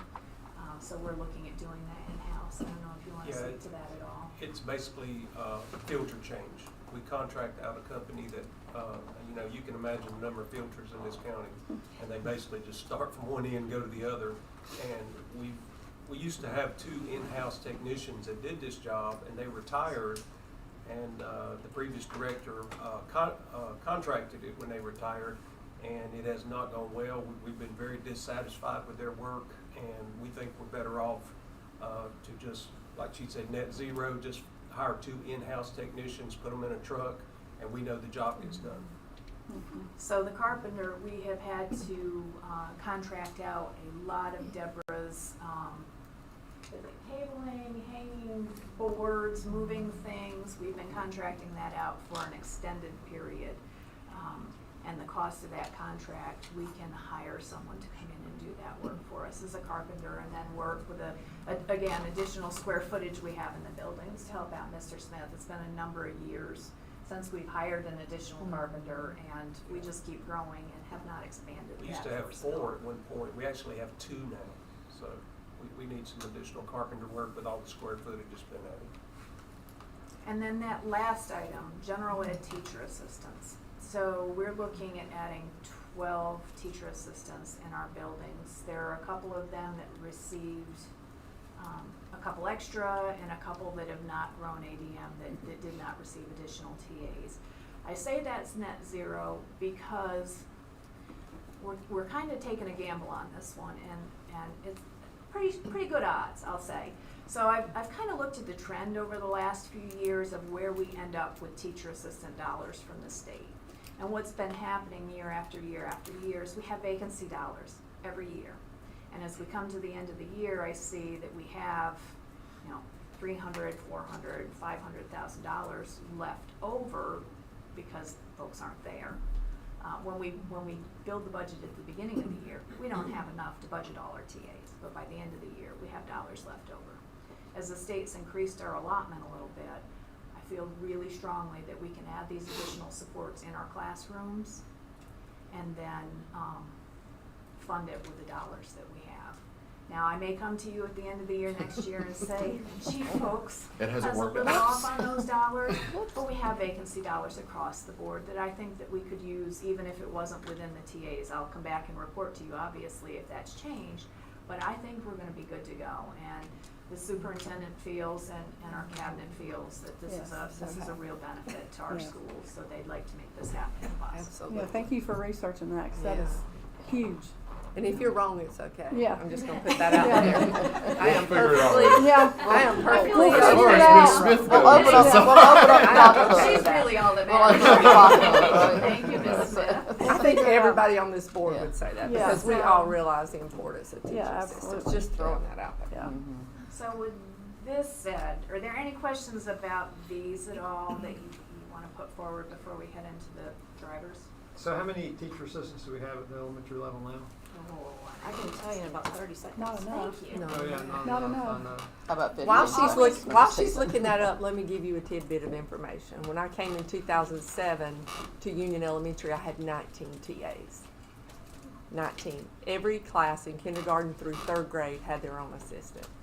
And then the state started chiseling away at that. Yeah. And, you know, it's probably So are half they that now, starting I to would say. reverse that and they're investing They're more? not Trying to- really reversing it. It was 70, let's see.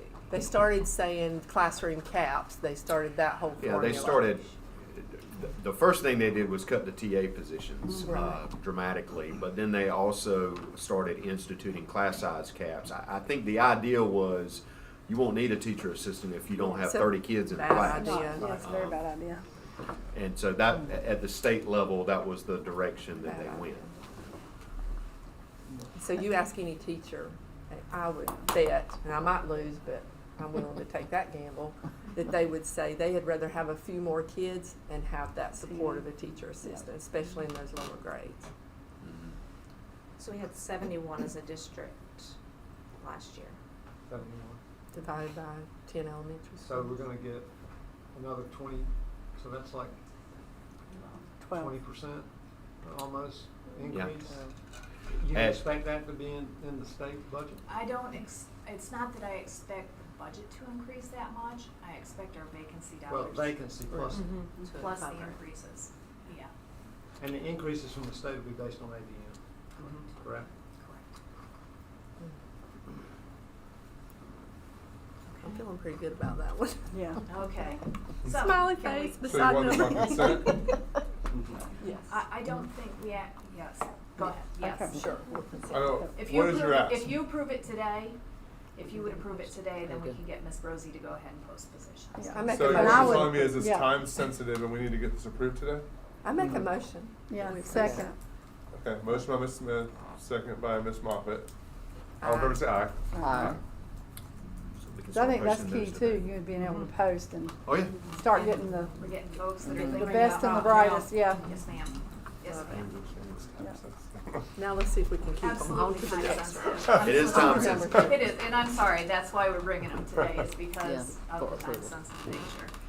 So I'm gonna turn this over to Ms. Rosie so she can talk about our bus driver incentive proposal. Left and right, Natalie, left and right. Left and right. Positive. All right, hear that. Good morning, board members.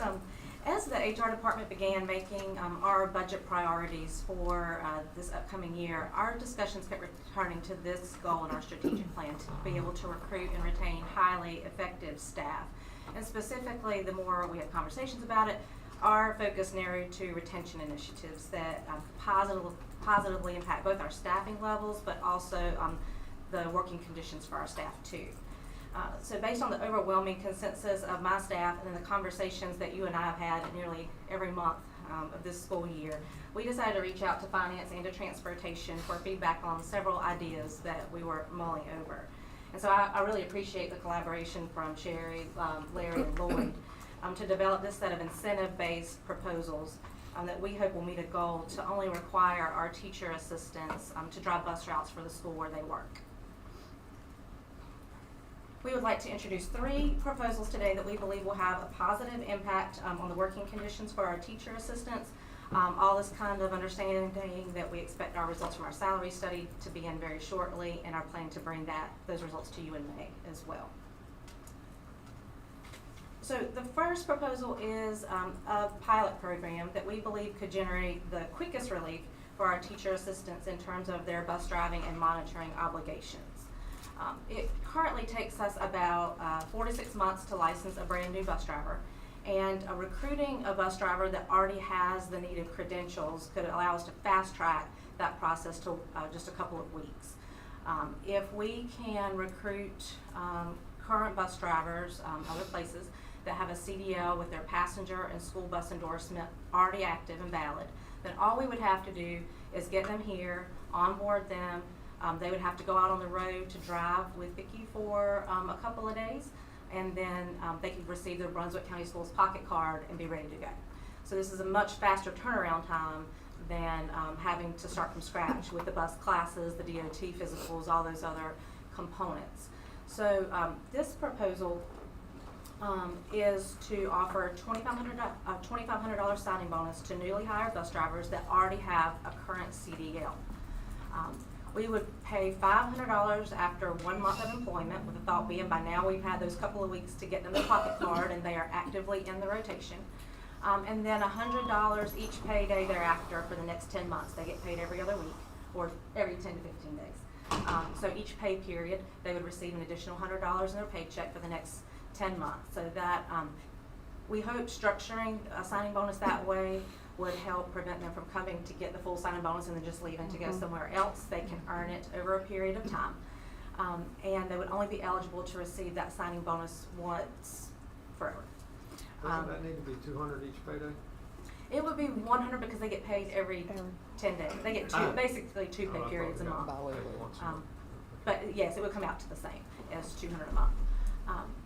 And we would also put a provision in there, a recommended provision, that current Brunswick County School staff that separates from employment would be ineligible for the bonus for 3 years after their date of separation. Again, to discourage them from quitting and then compounding the problem, just to be able to leave and come back and qualify for an incentive. And if this incentive or this pilot program works as planned, we wouldn't need to offer this on an ongoing basis. All right.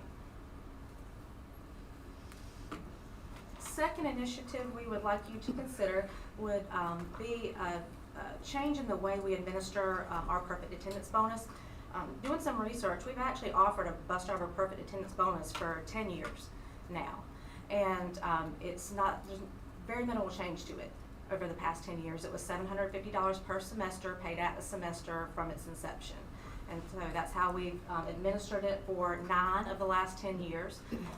This year is the first year we restructured that perfect attendance bonus. The amount did not change, but the frequency with which they could earn the incentive, they could earn $75 each pay period. So, and then their perfect attendance requirement would reset. So even if they missed a couple of days in one pay period, they could earn it the next. We did notice a significant increase in the amount of bus drivers earning that perfect attendance incentive this year, to almost $22,000 more paid out during the first semester of this school year over last year. So that was a significant increase, and we noticed that when they can earn that more often, attendance improved and increased. And so this next proposal is kind of an extension of this idea that if we can increase the frequency or that immediate gratification of earning that reward, that we can continue to improve our bus driver attendance and lessen the burden on our teacher assistants who have to fill in when they're absent. So with premium pay, it would be... Ms. Rosie, yes, do you know what the increase in attendance was? So because of the way it is administered, we looked at this, we spent a long time going through this, and it's impossible for us to measure exactly because of the number. We have 1-hour drivers, 2-hour drivers, 4-hour drivers, 5 and 6-hour drivers. They're like catching and blowing leaves, so you'd never know from one time sheet to the next really what the consistency is of their driving, what their absences are. So we measured it based on the dollars we were able to pay out to say, okay, if we were able to pay out $21,000 more in a semester, we know that attendance improved. Sure. And that's because with our hourly staff, sometimes they will use leave, like a sick leave, in order to maintain their pay status, but sometimes they just don't, if they don't turn in leave form, they just don't get paid for the time worked. So there wouldn't be a record Of an absence, so that made it impossible to take that angle with any certainty. But what we do know is the dollars paid out per bonus, or per semester, and that increased almost $22,000. Did we see a decrease in the amount of substitute drivers and TAs we had to use? Yes, it shrunk the number of sites experiencing those hardships. We now really only hear about it at about 2 sites of the school sites. So we have received many fewer concerns expressed by our teacher assistants countywide compared to last year. But in some pockets of our county, it is still a hardship on our teacher assistants. And so under a premium pay program, it would be an absolute immediate reward for perfect attendance. If I'm a bus driver and I have perfect attendance during this pay period, on this paycheck, my hourly rate of pay would be increased by $2 per hour. Next pay period, if I have an absence, I just go back to my standard rate of pay. So if I'm a bus driver making $18, I have perfect attendance, I get $20 for all my hours worked this pay period. If I have to miss a day, I'm not penalized, I just go back to my standard rate of pay. So it would be a bonus for those, or an incentive for those to continue to come, but they would receive that money immediately, not at the end of the semester. So it would be in this paycheck. Overall, this would be a significant increase. A 6-hour, full-time bus driver for us, who currently can earn a maximum of $1,500 per year, could earn $2,400 per year under this new structure. So this a year, over the course of the year, $2,400. An increase per year. Versus the bonus. Mm-hmm. If we compare maximums, the maximum amount they could earn over the course of the school year, it would go from $1,500 to $2,400 under this structure. Of bonus. Of premium pay. Yes. Right. And this would replace the current perfect attendance bonus. So the $1,500 or the $750 per semester would go away and be replaced by this premium pay per hour. We've collaborated with WISC staff, and they feel that they can manage this and process this in a timely fashion. The biggest key to this will be our bus drivers accurately reporting their time and not leaving, forms out there. They can't go on clock, they can't miss clock, so because of the time sensitive nature, when they clock out on Friday afternoon, they need to look at their time and make sure they didn't miss any during the week and get it corrected, because on Monday, those timesheets transfer to the bus garage where they're looking to see that they've had the perfect attendance, and then on to payroll for payroll to start processing on Wednesday. So it is a quick turnaround. There's going to be a level of responsibility that comes to each of those areas. But I think when they see what that opportunity is, we'll get much better participation. Our timekeeping will. Yeah, that'll be emphasized with the coordinators also to make sure all the time is turned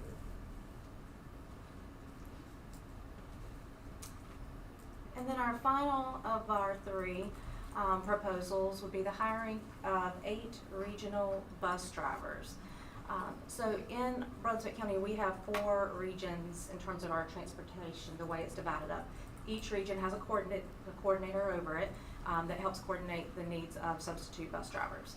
So under this proposal, we would hire 8 new regional bus drivers, 2 for each region, and they would earn the premium pay rate, so the additional money per drive the next day. Yeah. So these are not folks that would be settled in or assigned to one school or know their students or their routes necessarily. They would be assigned to a region, and wherever the need arises that night or the day before or the morning of for a driver, that's where they would go. Eliminating the need for, or hopefully drastically reducing the need for any teacher assistants to be pulled on short notice to drive. So we would give them the premium pay rate because they don't know where they're going, and they have to be flexible with us each day. And these will be full-time benefits earning positions, so at the times that they're not needed, which is probably going to be few and far between, they would have additional assignments that could include clerical work at a school, moving buses between sites, sending sub buses out to locations, helping with supervision you know, in the lunchroom, or any classroom support needed. Those types of activities to round out their full 8-hour assignment. So they would be split like AM, 4 would be AM, 4 would be PM. So Okay. they're not in a situation where they're gonna drive sub in the morning and afternoon and collect overtime and be there all day. They'll drive in the mornings and then they'll help at the school, and then a group will come in a little bit later, say, 10 or 11 o'clock, start their day and finish up driving, subbing in the afternoon.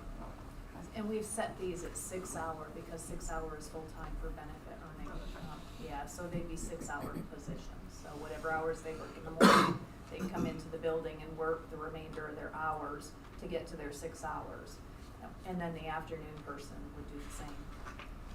So they would not be limited to their region, their duties? Yes. They would be limited to their region. Other than if the transportation department was using them to move buses around, that might be from one region to the other, but that'd be during the day. They wouldn't actually be carrying So students. when you said they don't know where they'll be, they don't know where they'll be within their region. Within their region. Correct. It could be an Correct. elementary, middle, or high school route. Or more than one, in all likelihood. And so the cost of implementing each of these projected costs, for us to do like a not to exceed amount for a signing bonus, if we were able to recruit 20 bus drivers that had their current CDLs in place from other places, that would be an overall cost if they stayed, their full 10 months of $65,000, and we would have no more bus driver problems. That would be a wonderful thing to cap that at 20. And that's because a we just hired 20 one-time bus cost. drivers. Yes, if we, Yes. that would be. Bonus. For Yeah, those. for that job, for those for drivers, those yes, sir. employees. For those 20. Yes. And then the cost of offering the premium pay for, to replace the perfect attendance bonus would be an overall budget increase above and beyond the current perfect attendance structure of right at $100,000. To increase by $2 per hour, and that's kind of accounting for the number of Drivers that we have 3 hours, currently. 4 hour, 5 hour, 6 hour drivers. And that's provided on the information you have now, what you're currently paying out. So if it was a little, could be more, Well, this is, Or That's is that- based on what we have currently budgeted. which is Okay. everyone earning it, right? Yeah. okay. Yep. If everyone earned it, that's what we would pay out $100,000 That's gonna be more impossible. than if Okay. everyone earned it this year.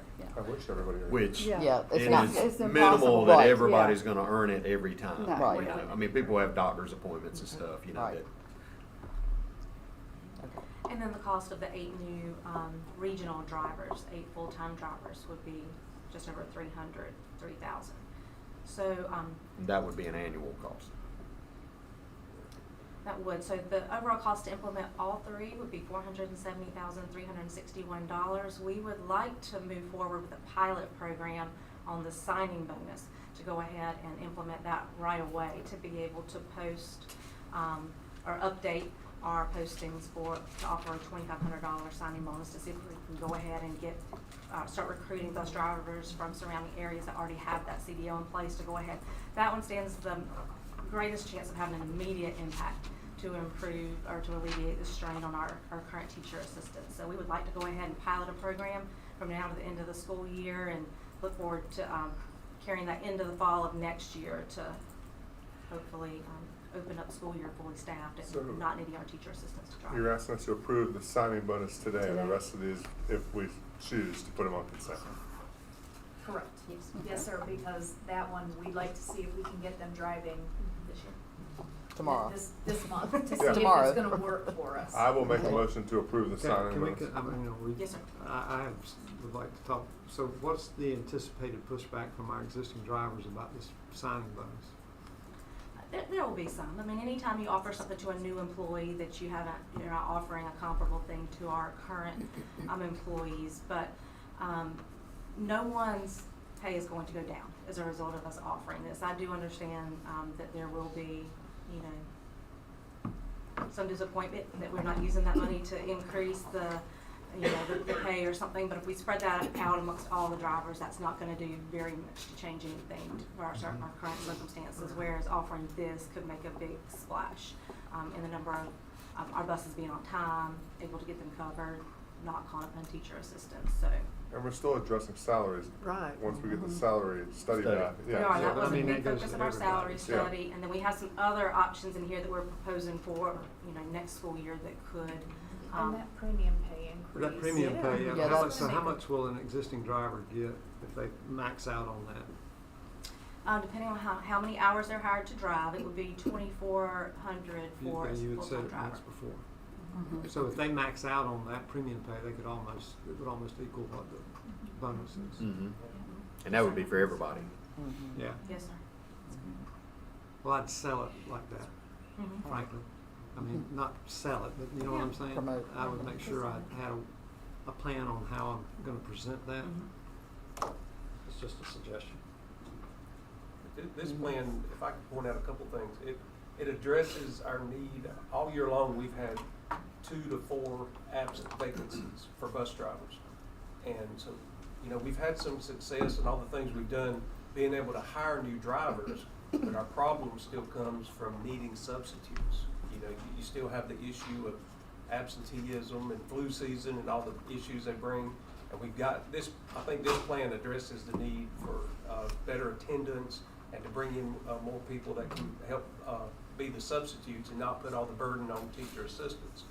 And then also, this will be offset some by lack of overtime. This plan, a lot of the needs right now are being addressed by current employees, and they're getting overtime. We That's get true. people moving our buses around, drawing 7-8 hours extra a week. The TAs are working over, some bus drivers are working over, and that's an unknown figure that'll be reduced by this plan. Not to mention, with the new funding we just received in this month, that $400,000 we just received almost offsets the entire cost of this. Less And- than 100,000. Improve efficiency. Improved efficiency, yes, and then there's the benefit too, again, directly, indirectly, however you want to explain it, but we're going to be able to hire more instructionally aimed teacher assistants if they know during the hiring process that they're only going to have to drive for the school where they work. I mean, I think, I can't prove that, but I would bet. I would bet pretty heavily on the fact that we will get instructionally more qualified teacher assistants in our future hires if we can say, hey, if you're required to drive, it's only going to be at the school where you work. You're not going to have to drive middle school and high school buses. So that's a benefit that I can't really put a dollar amount on, but it's a substantial academic benefit at the elementary level.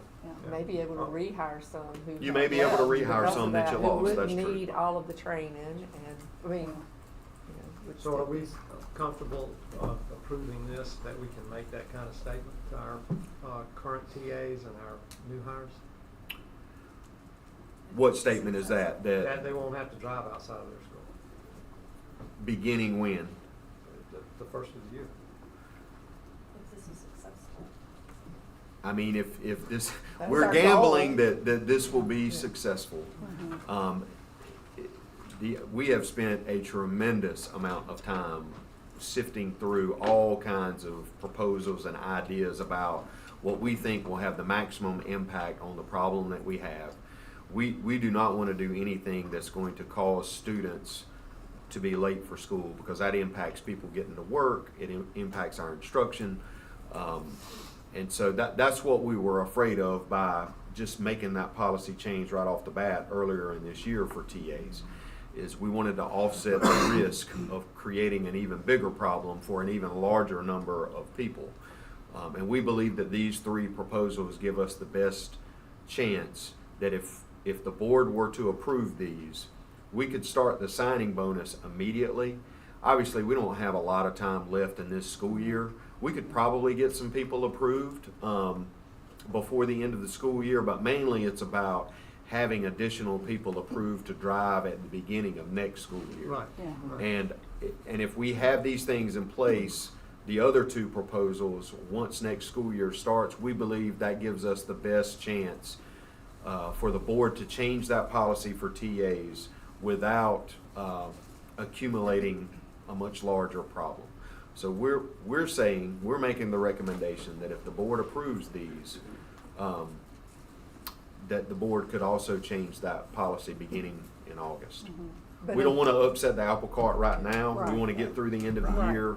But yes, that's what we're working towards. And it is a financial, I mean, you know, we're putting some money towards this problem because we believe that's the best way to solve it in this situation, is with these proposals. So we approved the signing bonus today, and then you guys can move forward with getting the premium pay. I mean, I'm sure that's a lot in Put it on consent. for payroll. next Yeah, week. put on the consent, and then will you be able to post for the regional hire? Well, see, that's the thing, is, you know, Okay. so those drivers, those positions, if they don't have a CDL, we're back to the 4 to 6, it's gonna be 4 to 6 Right, months right. before those 8 drivers are ready to go. So that's the reason why I hesitated a little bit about the fall. I would definitely say by January 1. Mm-hmm. But if y'all wanted to change that policy effective August 1, depending on how quickly we can fill those Yeah. 8 jobs, that might be impactful. I would feel a lot better about January 1, but So is there a proposal at all for if we can't pull this off by the first of the school year and TAs are asked to drive? Is there a proposal at all for how we compensate them until we can implement this? well, I mean, one, they would earn the premium pay if that's the higher of the two, of what they could earn. So even if we had to force them to drive, they would be making more money to do it. And we're very eager to see the results of the salary study as well, because it took a Right. hard look at all of these positions to see what's going to be recommended there. So I you're think that saying the could- I'm sorry, the Mhm. premium pay right now would be for perfect attendance. Yes, ma'am. So you're saying though if the TA had to drive somewhere else, then they would receive that premium rate? Because I didn't hear her say that. Or- That is a direction we could possibly go, I because thought that's what technically you were they just would be saying, a they would get sub that premium pay. driver. Maybe He was saying that's what I that's thought not you what had she just said. mentioned, that Essentially, TA, the if they had regional to- drivers, the point of that is to replace To the re- TAs, having because to they're go- serving as the subs. right. So like, as soon as we can get regional drivers approved, that's gonna take a lot of the heat off of them. But it takes 4 Right. to 6 months Right. from the time we hire somebody to get them licensed. And I'm just worried that if we say, okay, we're gonna make this policy change for TAs come August 1st, even if we've got people in the pipeline, they're not gonna be ready to go yet, and then we're gonna have a big problem fall semester. Right. Whereas if we said, hey, what we're gonna do is we're gonna aim to change that policy January 1, that would give us a little more time. And hopefully the problem wouldn't be as bad because we would have better attendance from our regular drivers due to the premium pay. Right. Yeah. But TAs Right, would but- receive the premium pay if they were asked to drive until. That's one of the proposals that we brought forth. We felt like these 3 would be our top 3 that would give us the most bang for the buck, but that was one thing that was under consideration, was increasing the rate of pay if they had to drive for school. But that's come to not the high school included in route. these figures? No, No. Okay. because again, our aim was to try to, the goal of To these reduce proposals No. was to No, all of their only activities require them today to drive do- for their, yeah. the school where they So work. why are we holding up on the regional, or what's the delay in approving the regional and There's premium pay? there's no delay. The board could approve, I mean, to be honest, I could have moved forward myself on the signing bonus because it's less than $100,000. But I wanted to make sure that the board, because these other 2, we're looking at these 3 together. And when you put them all together, it goes over what I can do. So I would love to see the board approve all 3 of these. Today. I I'm think okay we with asked, I think we asked for the first one Right, today, today. Right. because Yeah. they can post immediately, and we could possibly have drivers on the road before the end of the school year. Right. The other ones were okay to go on consent, because it's only a couple of weeks down the road, and that won't make as big of a difference. So the urgency factor of those was not quite as high. It's still important that it happen as soon as possible. But the first one was really so we could get possibly drivers on the road in another 2 weeks. But even With the the signing regional bonus. drivers, the 8 new drivers, we wouldn't need to go ahead and post that. Because I would want to post that. And also would Well, they be, It's 2 weeks sooner that we could get them on the road. would they so- be eligible for the bonus, the new regional drivers? Yes, if they're. If they If had they're their coming to us license. with- Right, CDLs. correct, if they Yeah. have the certain qualifications, right, Right. okay. We're in a Yeah. crisis for bus Yeah. drivers, so it is Yeah. absolutely time sensitive. Yeah. So I mean, if I someone have wants to no make a motion issue to with- approve the whole thing, go I ahead. have Yeah. no issue with approving all Is of it it. a problem, Is it- Ms. yeah. Missy, Is it a for problem for finance you? if we approve the premium So pay? the premium pay, can it begin July 1 rather than trying to start it now?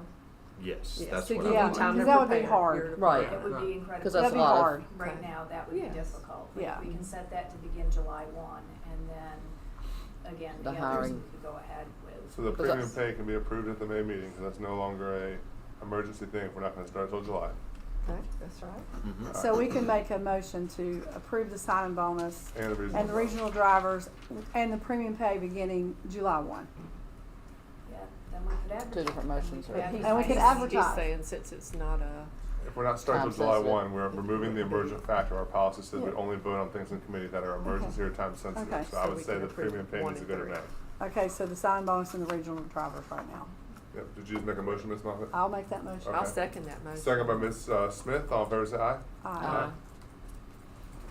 That's great. And then make a motion to That's put the good. premium pay on consent. That's awesome. Do I need to make a motion for that? No, it was No, good. it'll just go, so that'll just go on, Objection. that'll just go on to consent, okay. Hey Larry, what, our local in-house training, I thought was supposed to reduce that, ramp up time for drivers. We What's- tried it, Ms. Janie, for a year and a half. We evaluated it.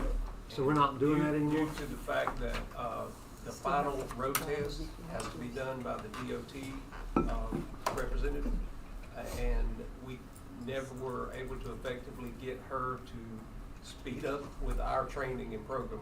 We were doing the training, and then they were still waiting. She works in an additional county, and we still found ourselves waiting for her to do the road test. And we evaluated the number versus the previous year, and we decided it just wasn't effective.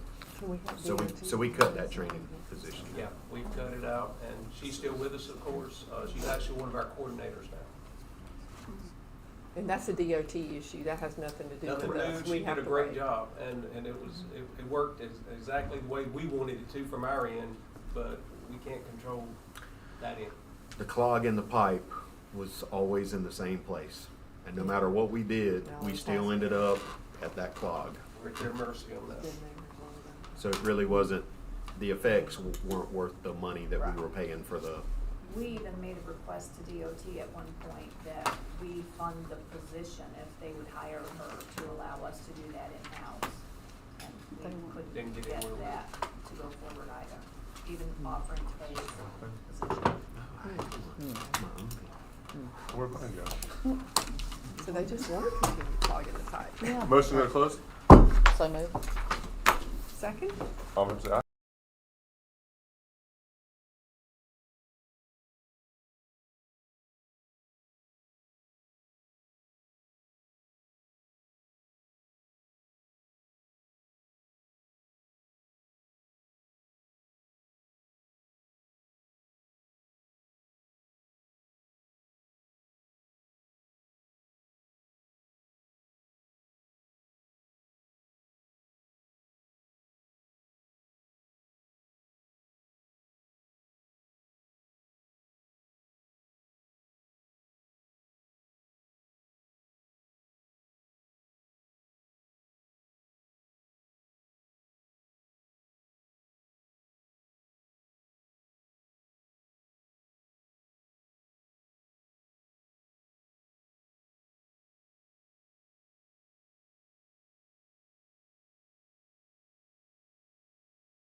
Do we have a motion to approve the personnel agenda? Motion. Motion by Ms. Moffitt, Second. second by Ms. Smith. All in favor say aye. Aye. Okay. Motion to adjourn. Motion to adjourn the budget work session. Motion to adjourn. the budget Motion work to session. adjourn by Okay. Catherine. Second by Mr. Gainey. All in favor say aye. Aye.